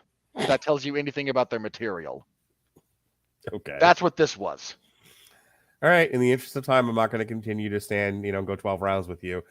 But much like the Metal Hammer of Doom or the Whiskey Rebellion, I will break the tie here and say that it's the best movie on this list. There is no tie. Watching this movie made me feel unpleasant, disgusted, just... Listen, I can't help that you're like, one of the rich white people and, hate the poor. That's like no reason to take it out. I'd rather watch The Human Centipede again. Oh my God. Jesus, Robert. Not the sequels, the first one. I like how Alexis is just like, I have opinions. I punch Alexis and Robert just fucking punches himself. Like, stop fighting. All right. Look, I'm sorry. I genuinely did not like this movie. I had a very unpleasant time watching it, and I'm not saying that Every movie needs to make you feel good. I'm not saying I didn't like that movie because it made me sad. No, it didn't make me depressed, unpleasant. It made me feel just overall like, what the fuck am I doing wasting my time watching this? This movie is... Triangle of Sadness is cinema. It is unpleasant in the extreme and not in ways it intends to be. It's not in on its own joke. I beg to differ, but we don't have an hour and a half for me to explain in vascular detail why you're wrong. I love that all the talk about your friendships during the band it's just gone out the damn window. This is part of that friendship. It's a lot of hugging and kissing and punching and pulling. Look, Mark and I disagree all the time. We're not disagreeable with each other, and that's why it works. Yep.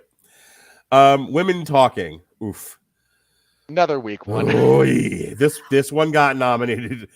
Here's the thing. We know why no. Stop for a second. I need to make this point because fuck you both. Because you're sitting here pissing and moaning about, oh, the themes are not enough to get Triangle of Sadness a nomination for Best Picture. Meanwhile, that is the only reason Women Talking got nominated. It is the only thing about that movie that is worth talking about. That is, fuck, how long was this? Too long. Oh my God, this was interminable. 104 minutes. Look, I like a nice barely over drama. 90. This felt twice its length. Oi. I like a nice courtroom drama. I enjoy a good talking movie, but I can't decide which one missed the point more between this and Tar. This was awful. I didn't think it was awful, but I will agree that it's one of the weaker nominations. I enjoyed the first half of them just being in that barn talking. I felt that it reminded me a lot of 12 Angry Men in that way, but it did drag on for way too long. There is an art to creating a movie that is 99.9% dialogue. You have to create beats. I said this with one of the films from earlier. You have to create Banshees of Inisherin. You have to create beats. You have to keep in mind what your dramatic tension is. You have to have constant reminders of that dramatic tension, and there has to be rising tension, and this all has to be carried out with dialogue and certain actions happening within that dialogue. Women Talking tries to do those things. It's definitely there. The people who made the movie are well aware of what I just said. They just don't do a very good job of it. And so you have a lot of fat on some very weak bone. As far as the last ones we've talked about here, look, Tar, Triangle of Sadness, and Women Talking could all be replaced with 3 other movies without issue on this list of Best Picture nominees. I will again say, and I feel bad, none of the actresses are nominated for acting because they all give really good performances. This is a role that is not easy, that they are women who they're dealing with trauma in their own individual ways. Boy, I sure do wish we could move on. Hey, Hollywood, for the record. There's other themes besides trauma. Please experiment with them. No, I'm not talking about trauma as a theme. I'm talking about how each of the women process the trauma. That I think is really what lends itself, again, to those parts of the movie. Okay, I'm with you, but there was a better way to do that then. I'm not, that's the problem, is that there's a lot of really good parts of this movie that I did enjoy that explore that. You have a scene where one of the girls has, I think it's a panic attack, and she has to lay down on the floor, and she's having trouble breathing, and another woman is admonishing her, saying, it's like, well, it's thinking that she's overreacting. It's like, well, why do you do that and none of us do? And it's because these women have never experienced trauma like this and have no real way to understand what each individual of them is going through. And that, I think, is a very powerful part of this movie. I agree it goes on too long. I agree there's a lot of parts that can be cut. I agree it probably needed a script doctor. But or a script. You guys know me, and I try to give credit where credit is due. I am the little ray of sunshine. I am the sunflower that soaks up all your radiation. Yeah, that's what my wife says, and I give her the same look. You sunshine your bubbles and shove them up your ass. Listen. Hey, at least I didn't take the name Funshine Bear in the network chat. Boy. Last one on Women Talking, and then we're going to move this on. I think the things that this movie is talking about are things people should make movies about. This movie, I don't even have a problem. The fact that This it was ain't made. it. No, This ain't it. I don't have a problem. Let's put it this way: had this movie not been nominated for Best Picture, I don't come at it with both guns. My problem is that I can think of 10 other movies that should have been Best Picture over this one. Yeah, again, like this one merely got nominated because right now we're in this sort of cultural holding pattern of women's gripes will elevate any garbage project to where it unrealistically gets viewed as being more worthy than it actually is. the artificial. And I'm not going to stop calling shit like that out. No, the artificial inflation of the quality because of the themes, Mark. The themes. Oh my God, the themes. Okay, so just again for the record, like between Tar, Triangle of Sadness, and Women Talking, all those three could easily be excised from this list, and we could find better movies. But you all know the Northman that 3 times. Yeah.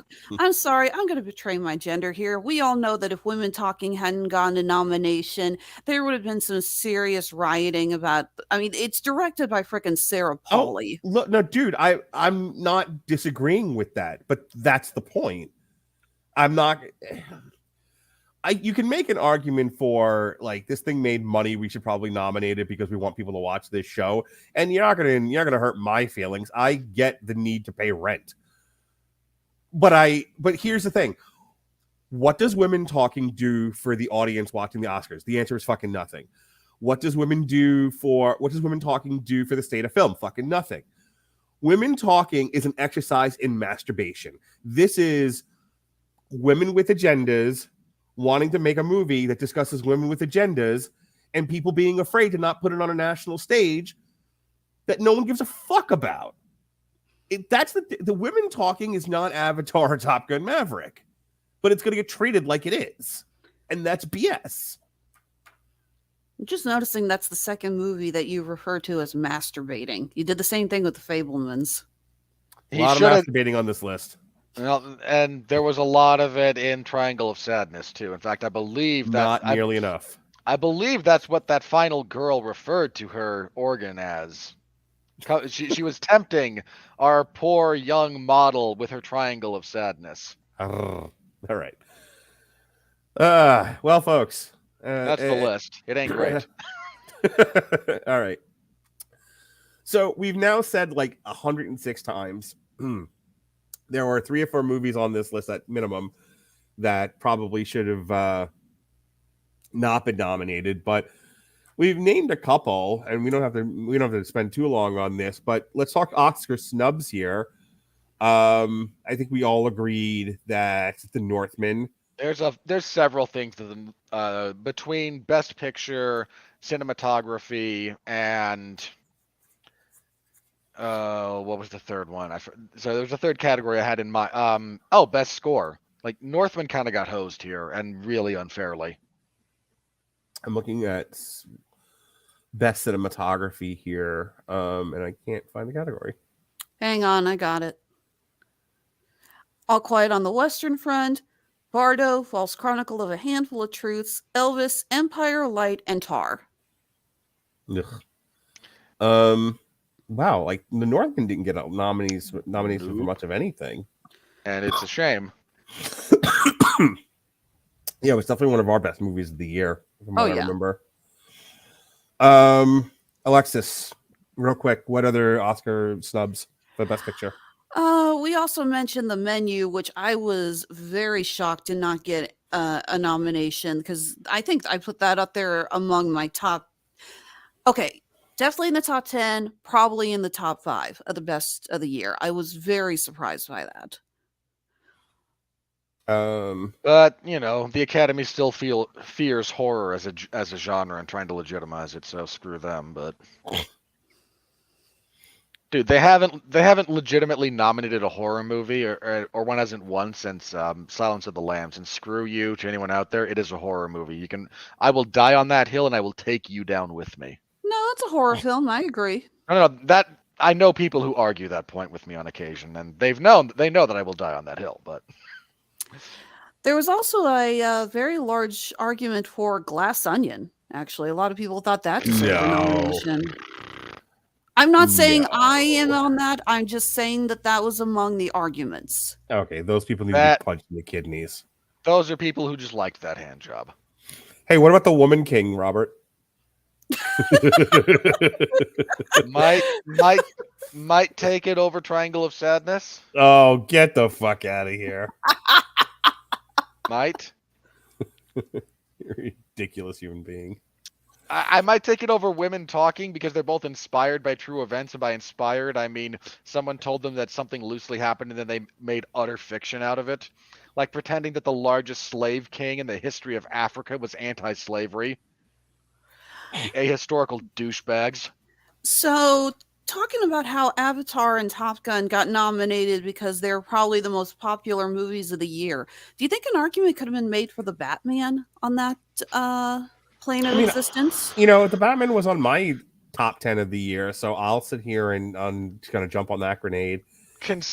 Hang on. As the guy on that review who did not like the Batman almost at all,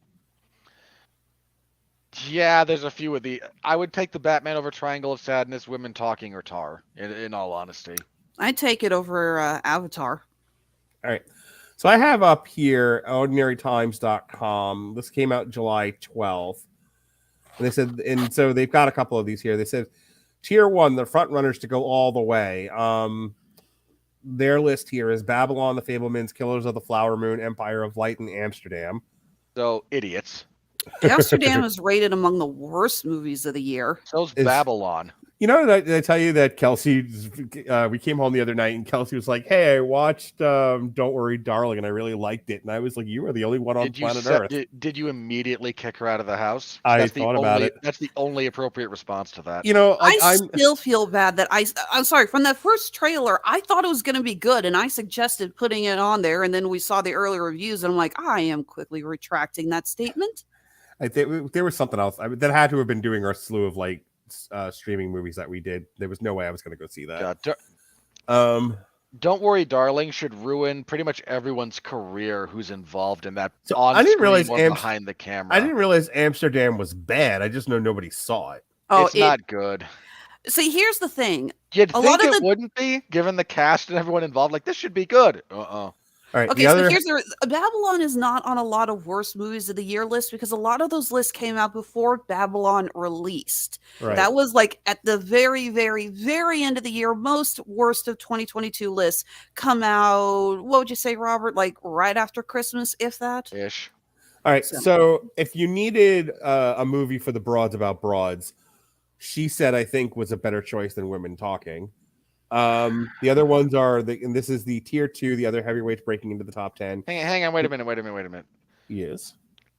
Wasn't She Said last year? Like no. I feel like we talked about this briefly. No, you're thinking of Bombshell.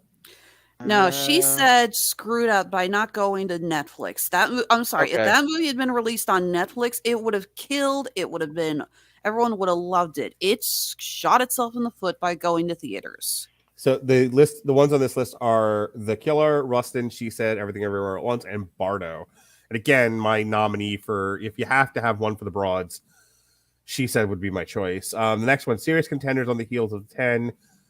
Avatar, Top Gun, Triple R. See, Triple R, I think should have gotten a nomination, to be honest with you. At a bare minimum, best foreign language, yeah, because Triple R is awesome. Like that's your crazy balls out interesting action movie of the year. If you haven't seen that, I would have put that over the fucking Fabelmans. I know you would. I'm trying to think. Hang on. Its only nominee is for best original song. That's an utter ridiculous. Shame. If you haven't seen Triple R, people, I believe it's on Netflix. It's a trip and a half. It's Hindu, and so you have to understand some of the stylings that go into that. But I gotta read you tier 4 here. To end all Bollywood films. I gotta read you tier 4. Long shots on the verge of being taken seriously. Next Goal Wins, Women Talking, The Woman King, Don't Worry, Darling, and Cha Cha Real Smooth. Yeah, those all sucked. I don't even remember Cha Cha Real Smooth. Some other ones that haven't been mentioned: Decision to Leave, Holy Spider, yeah, the Greatest Beer Run Ever, which is on my list of things. I have the book. I'm trying to finish reading it. That got terrible reviews. This was not a good year for Zac Efron. The Whale, White Noise, 3,000 Years of Longing. Nope. The Whale's not like you could. Given the strength of the rest of the movies on this list, you could argue The Whale should have been there. The Whale has some serious problems directionally. It got Brendan Fraser a nomination, and in the end, I think that is all any of us wanted. So I'm really surprised Tar and or Till didn't make the list.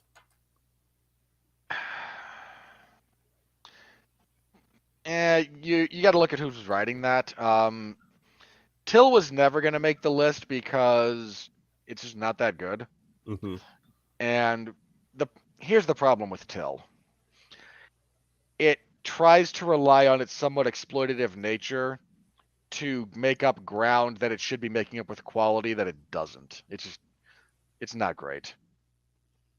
All right, it genuinely feels like an Oscar-Bation film that doesn't understand why it needs to be an Oscar-Bation film. Yeah. All right. Anything else in inclusion, Oscar snubs, any other ideas or thoughts? That's kind of all I've got at the moment. Somebody talked about Taylor Swift for Where the Crawdads Sing.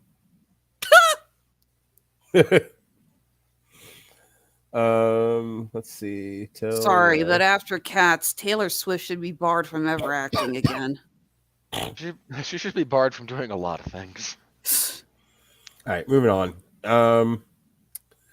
Let's see. Next up on our list here, who will win? All right, so I think right off the bat we can throw out a couple of these. We can throw out half of them. All right. Yeah. So right off the bat, so Elvis is not winning. No. Right. Tar's not winning. Women Talking is not winning. This is not winning, much to my chagrin. Maverick's not winning. Avatar's not winning. Are you guys fucking kidding me? Those are my top three as far as like probably gonna win. Nope. Okay, I should also add one of the other reasons I put a bet on The Fabelmans is that it won the Golden Globe for Best Drama. And historically, that's usually a pretty good sign that it's got a good chance to win. Okay. Not a guarantee, but it is a good sign. So I think let's be organized about this.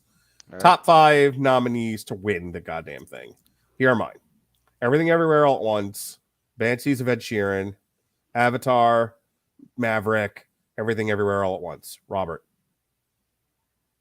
I'd sub out Fabelmans for Avatar, not because I think it should, not because I agree with it, but because like if I'm making odds, like what are the 5 favorites out of this 10?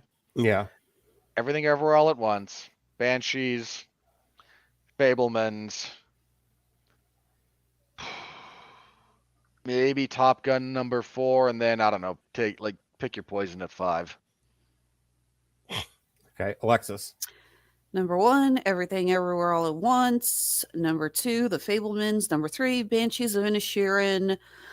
I'm only going to do 4 because the only other one that if it wins I would be okay with it is All Quiet on the Western Front. Oh yeah, that would be my number 5. I forgot that was up there.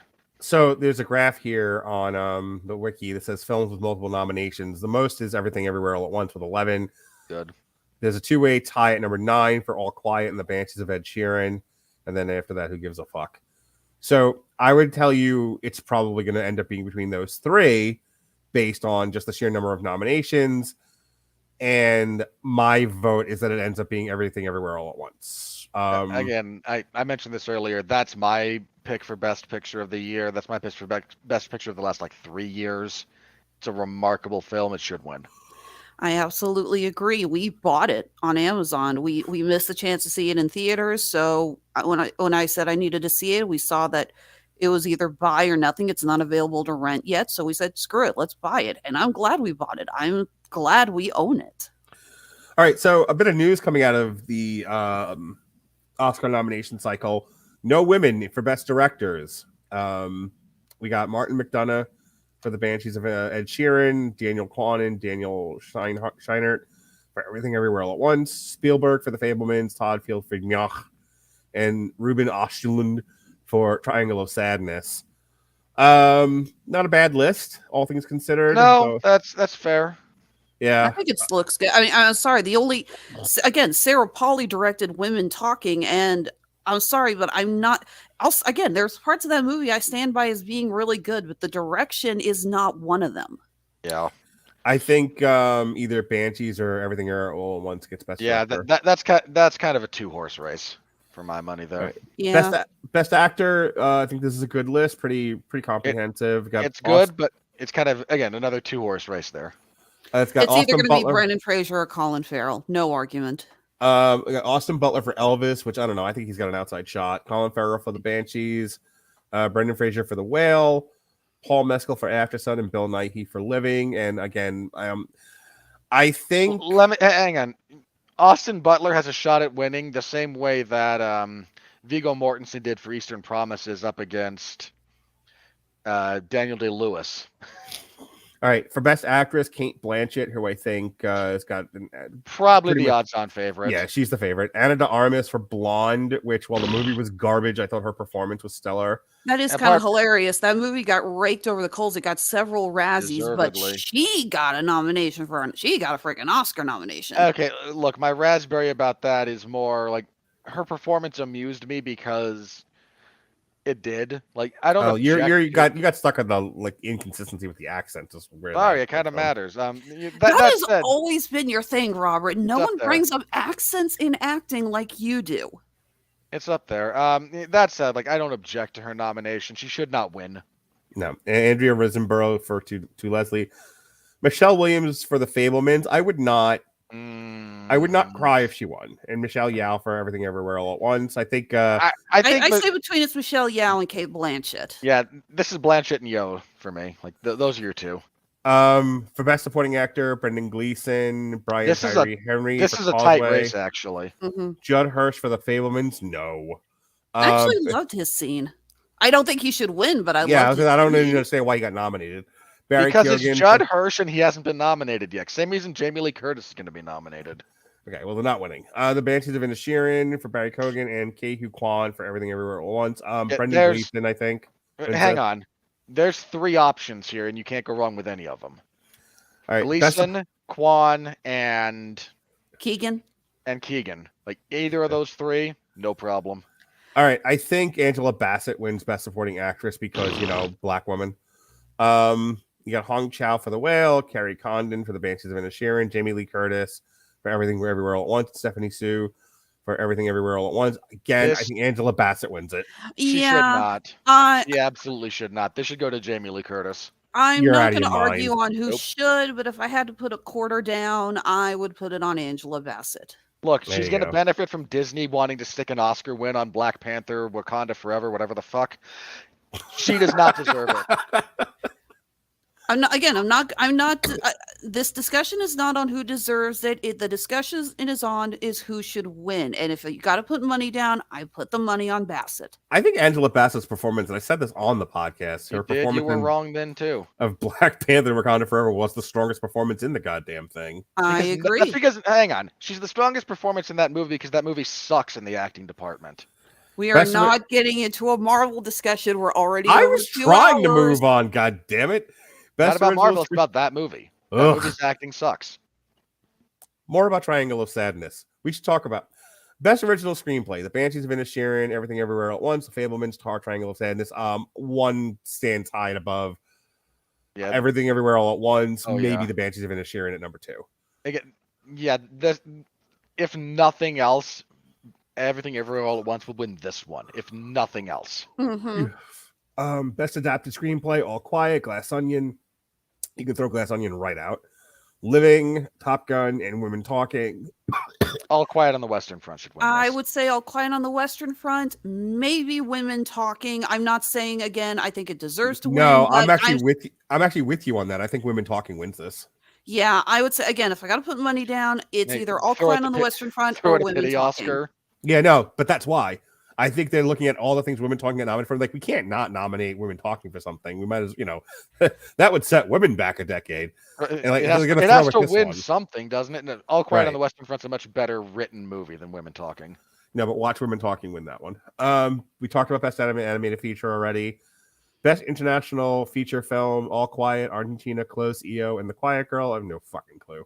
I've not seen enough of those to have a real opinion on it. I've never even heard of the other four. Okay, I'm not even going to get into then the best documentary or short. Move on. Nope. Nope. Though I enjoy this title, My Year of Dicks in the Best Animated Short Film. Best Original Score. All right, here's where Robert pulls his pants down and throws his penis on the table. All Quiet on the Western Front, Babylon, The Banshees of Inisherin, Everything Everywhere at Once, Fablemans. I want Babylon to win that, but you don't. Won't. It's John Williams of the Fablemans. They are going to give it to him. This is okay. Well, this is their the Hateful Eight moment. Yeah. The primary difference there being John Williams has won this award before, but right. Yeah. And I don't object to John Williams winning that one either. No real issues with the nominees for that group. Again, my only gripe was I think Northman should have been in there somewhere. But... Best Original Song, Applause from Tell It Like a Woman, Hold My Hand from Top Gun Maverick, Lift Me Up from Black Panther, Natu Natu from Triple R, and This Is a Life from Everything Everywhere All at Once. I think Lift Me Up from Black Panther probably wins this one. It shouldn't. That's the only song I can actually recall. I haven't heard the others. Yeah. I mean, I saw Everything Everywhere All at Once, but you hold a gun to my head and say, what was the song from it? I don't remember. I would actually, let me tell you what should win this. It should go to the one from RRR. All right. Best Sound, All Quiet, Avatar, Batman, Elvis, Top Gun. For my money, it's got to be either Top Gun or Batman, but what do you think, Robert? Yeah, in terms of just sound editing and whatnot and sound design, yeah, either of those two would be fine. Alexis? I agree. Movies with that kind of that level of visual effects and technical effects usually pull off the sound win. Although All Quiet on the Western Front, the Academy does tend to favor war pictures when it comes to sound. Production design, All Quiet, Avatar, Babylon, Elvis, The Fablemans. Avatar wins this one. No, Avatar should not win. Let me preface this. I'm not saying it won't. I'm saying it shouldn't. Okay, I was saying it will. Your production design is fucking CGI. Like, no. I say All Quiet on the Western Front should win. This should go to All Quiet on the Western Front. Best cinematography, All Quiet, Bardo, Elvis, Empire of Light, Tar. Of those, All Quiet on the Western Front. Yeah, All Quiet on the Western Front, I hope. That said, look, man, Northman should have been here instead of Tar at a bare minimum. Best makeup and hairstyling, All Quiet, The Batman, Black Panther, Elvis, and The Whale. I could see Elvis winning this, possibly the Batman. This might be Elvis's pity win. That or The Whale, because the makeup they did on Brendan Fraser in The Whale is genuinely remarkable. Best costume design, Babylon, Black Panther, Elvis. Really? Black Panther? Everything Everywhere All at Once. We're giving it pity nominate. This one, if we're being honest about it, Babylon. I actually say Black Panther should win costume design. You're out of your fucking mind. Sorry. You're a little nuts on this one. This one should go between Babylon or All Quiet on the Western Front. What fucking costume do you think was that great in Black Panther? You're allowed to answer. It's fine. I'll shut up. I was gonna say it's like I actually really loved the costumes in the scene with T'Challa's funeral, the white gowns. I thought that was a great look. I'm sorry. Okay, I'll allow it for the same reason Judd Hirsch is on this list in the one scene. In terms of overall costuming, Babylon hands down. I can't go hands down on Babylon, but this is the only Oscar Babylon should be in the legitimate running for, is because it had some really good costuming. Yeah, it did. Everything on this list, other than maybe Elvis, best costumes in the whole list there. Best film editing, Banshees, Elvis, Everywhere, Everything All at Once, Top Gun. I think this one goes to Everything Everywhere All at Once. It should. Second place would go to Top Gun. Was not in love with some of the choices there, but okay. All right, and finally, best visual effects: All Quiet, Avatar, The Batman, Black Panther, and Top Gun. This is the only thing Avatar should win. I Only agree. thing they should win. I would say it's a toss up between Avatar and The Batman. The visual effects in The Batman are not that good. I don't know. We're basing our decisions on only one scene, and the scene where the Batmobile jumps out of the fire is pretty fucking dope. Well, yeah, I was in all the trailers. Yep. And then everything else was washed out sepia tones and sad sack Batman. All right, well, and Colin Farrell doing a Abbott and Costello routine in penguin makeup. So now that we've done this, the Oscars will air. And no one will watch. That's kind of my question. I'm not. I'll be on a cruise. I'll be on day 2 of my cruise, so I'm not watching. But it's Sunday, March 12th. Who's actually gonna watch? You guys gonna actually watch the Oscars? Nope. Yeah. My husband and I actually have a tradition of watching the Oscars every year. We have done that since the first year we started dating. Oh, good. You're in charge of tweeting stuff out then. Thanks for volunteering. Yeah, I'm always in charge of tweeting stuff out. No, you actually have to do it, not tell me about it, then I do it. Well, I don't have access to your freaking Twitter handle. You know what you can do? You can just put the at W2M in there and the at Radulich and Broadcasting. It's fine. I do it all the time for you. You can do that. All right. There you go. Thanks for volunteering, kiddo. I have not watched the Oscars in many years. I gave up on them. I think I like how I just backed Alexis into that. Just like, why do I even fucking talk on this show? All right. Well, then that wraps up our first ever look at the Best Picture contenders. I wouldn't mind doing this again next year, assuming I'm still social and don't do podcasts. I'm just hoping next year I don't have to cram 13 movies into a week and a half. Well, stop watching cartoons, you fucking child. Hey, my cartoon reviews are getting you your views, remember? I've also seen what you watch, Mark. People in Glass Onion should not throw stones. I'll have you know I watched 6 of the 10. Thank you very much. You watch only the finest of hardcore pornography. That is right. Only chicks with dicks. Listen to me. Yeah, I'm sorry. What's the name of our group chat right now? Cocaine Bear? Best Picture nominee 2024. It should, no. Okay, there's a scene in a sitcom that you just reminded me of. I'll be very brief, I promise. Yeah. It's what the heck was it called? I can't remember the name of the show. The tagline was a couple of odd couples. It's I can't remember. It's gonna bug me. But the 2 male leads are very different people. A little like you and me, a little bit. And the more blue-collar one convinces his brother-in-law because they're brother-in-laws and they're married to sisters, convinces him to watch what he considers the greatest movie of all time, Cannonball Run. Yeah, buddy. And he is in tears at the end of this movie, going, how did this not sweep the Oscars? And his brother-in-law just looks at him with a look of almost abject horror because it's a sitcom. And you, Mark, going, Cocaine Bear must sweep the Oscars. And here's me telling you, I might have to send you one of my digits. Right, again, Mark, you want to know what Robert wrote on my Facebook page about? Sure. Oh, please. Sure. Yeah. We have to get into plugs. Okay, so Ben wrote on there, I enjoyed it, but found it a little overhyped. Robert replies, depending on the hype, I can see that. It kind of poked me in the feels because I imagine if Mark and I ever got sideways, it'd look like that. I wrote, I don't see either of you chopping your fingers off. Robert replied, no, but we do something similar. The point of that is cutting off your nose to spite your face, and you know we'd engage in that kind of pettiness. I have a better chance of leaving my wife than I do Robert Winfree. Oh, that's pathetic. You're not wrong. It really tells you a lot about the state of my marriage. All right. Passive-aggressive jokes aside. Tomorrow is Valentine's Day. Speaking of passive-aggressive jokes about my wife. If we passed aside passive-aggressive jokes, our podcast would be 30 minutes long. At least. And 15 minutes of it would be plugs. So no podcast tomorrow, but the 15th we are re-airing our Ant-Man review. And And then in the evening, I'll be going to see Winnie the Pooh, Blood and Honey. Yeah, buddy. Refresh my memory. Did Jason beg for that, or did you beg for that? Well, we're not doing a separate review. We decided to jam it into the back end of Cocaine Bear. Yeah.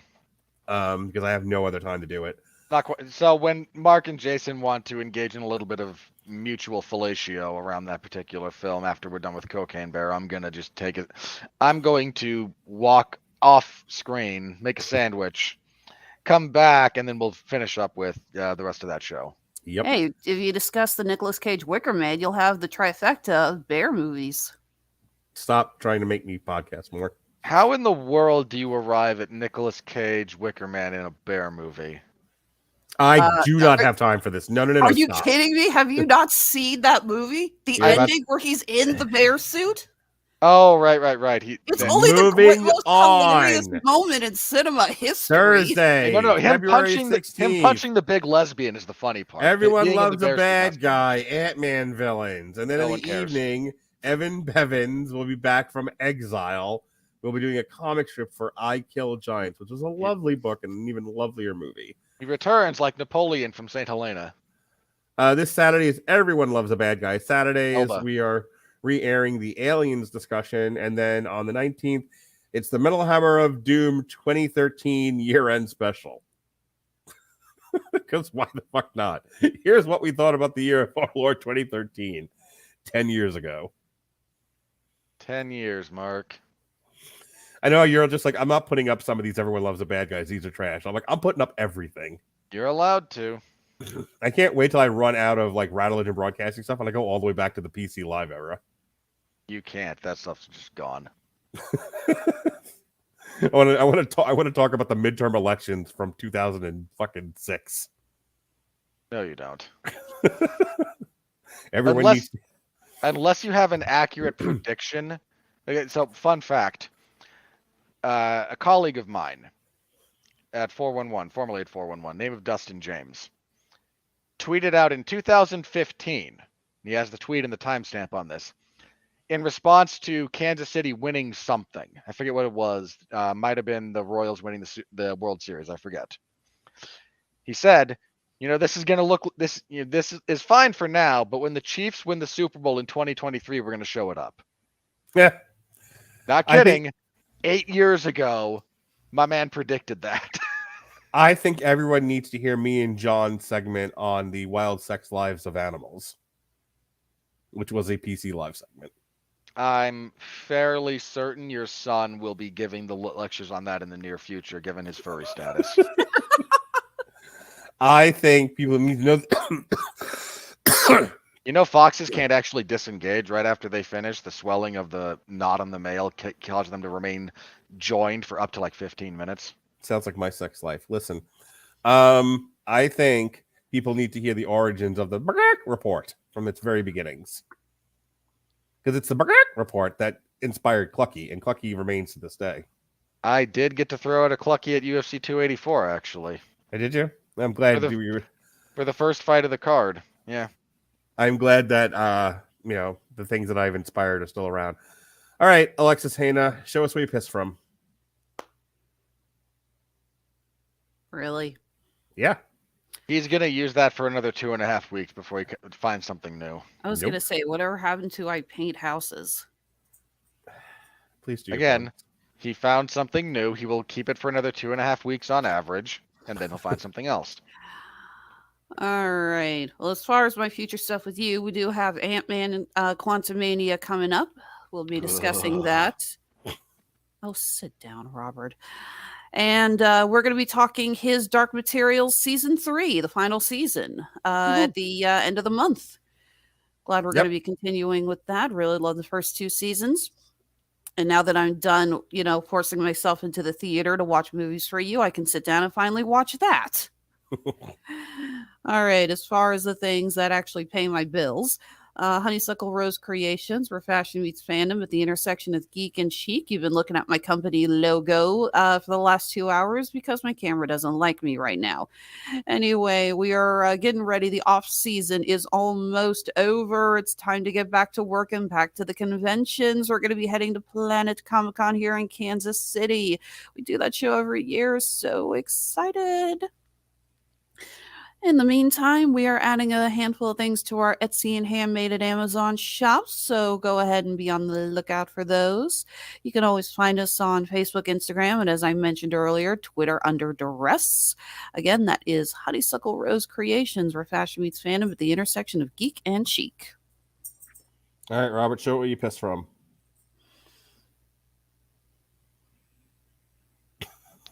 Just wanted to make sure you understand how bad that line is. The line is bad, and you deserve to know it is bad, and you deserve to suffer because it is bad. Mark suffers enough. We don't need to add to it. Look, this is not me trying to make him suffer. This is just me going, Mark, time to move on. Nope. He's going to be, again, stubborn about it for another 2.5 weeks. Then he'll find something else. You guys don't understand the Peter Griffin formula. I do. This is my new favorite thing until I find a new favorite thing. Yeah, I do. Like I said, in about 2.5 weeks, given how long you've been using that line, that's about when you'll find something new on average. I know. And for the record, that's it's the Homer Simpson thing, not the Peter Griffin thing. Okay, if you're gonna insult us, at least get the animation right. No, it's a Peter Griffin thing. There's a new favorite thing until the new favorite thing. That's actually a line about Peter Griffin that he says about himself. Like, Homer has the same behavior, but that's a literal Peter Griffin line. Yeah. Okay. So you can find me covering mixed martial arts and professional wrestling action over at 411mania.com and the wrestling and MMA zones, respectively. This week will be AEW's Dark Elevation on Monday. In fact, I'm going to do that as soon as we're done here. WWE SmackDown on Friday, and MLW, I think I'm still off this week. I think Fusion comes back next week. Don't quote me on that, but I think. So when Fusion kicks up again, I put those out on Thursdays. And this last week was UFC 284, a historic clash of the top 2 pound-for-pound fighters in the UFC by their own ranking systems, which is submitted to them by idiots. Mark, you can vouch for me when I say the following. Yes. Have I ever said I'm more qualified than someone else to do something? No. I'm more qualified to rank UFC fighters than half the people they have doing it. Okay, Robert. Just only time I've ever put myself over like that. Okay, Robert. Top 3 fights were good for various reasons. The rest of the card, not so much. But if you want the full results, you can read my written report in the MMA Zone 411mania.com or listen to my podcast, the 411 Ground and Pound MMA podcast. This week was a review of UFC 284, preview of this coming event, UFC on ESPN Plus 77. It's not great. Main event got shifted. Like, we got the announcement on the last broadcast. So last minute shift, but main event somewhat relevant. The rest of it, yeah, not so much. But full preview, and I'll be covering that on Saturday. And let's see. Next week is Ant-Man. Ant-Man. Mm-hmm. Wherein I will explain in great detail why the decision to introduce Kang the way they're doing so is a giant mistake.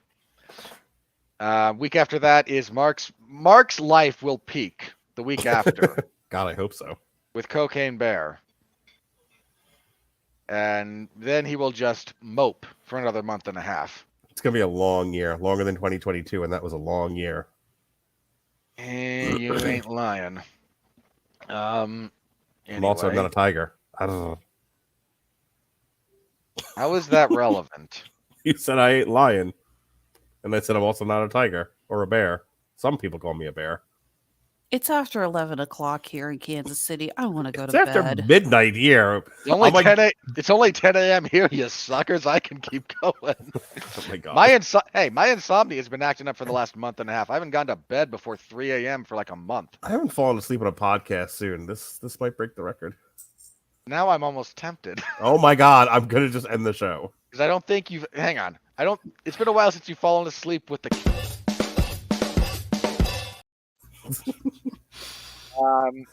So be on the lookout for more Damn You Hollywood in the future.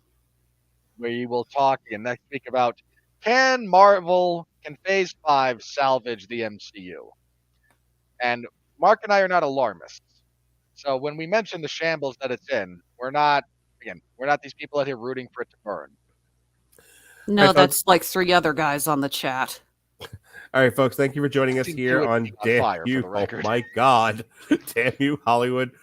For Alexis Hejna, who we occasionally let out of the basement. For Robert Winfree, who I love and adore. Hang on. So everyone knows, like Mark will never admit this publicly, I'm the actual top in our relationship. Who I will never leave and I will always love. And me, I'm sleepy. Be well, be safe, and behave.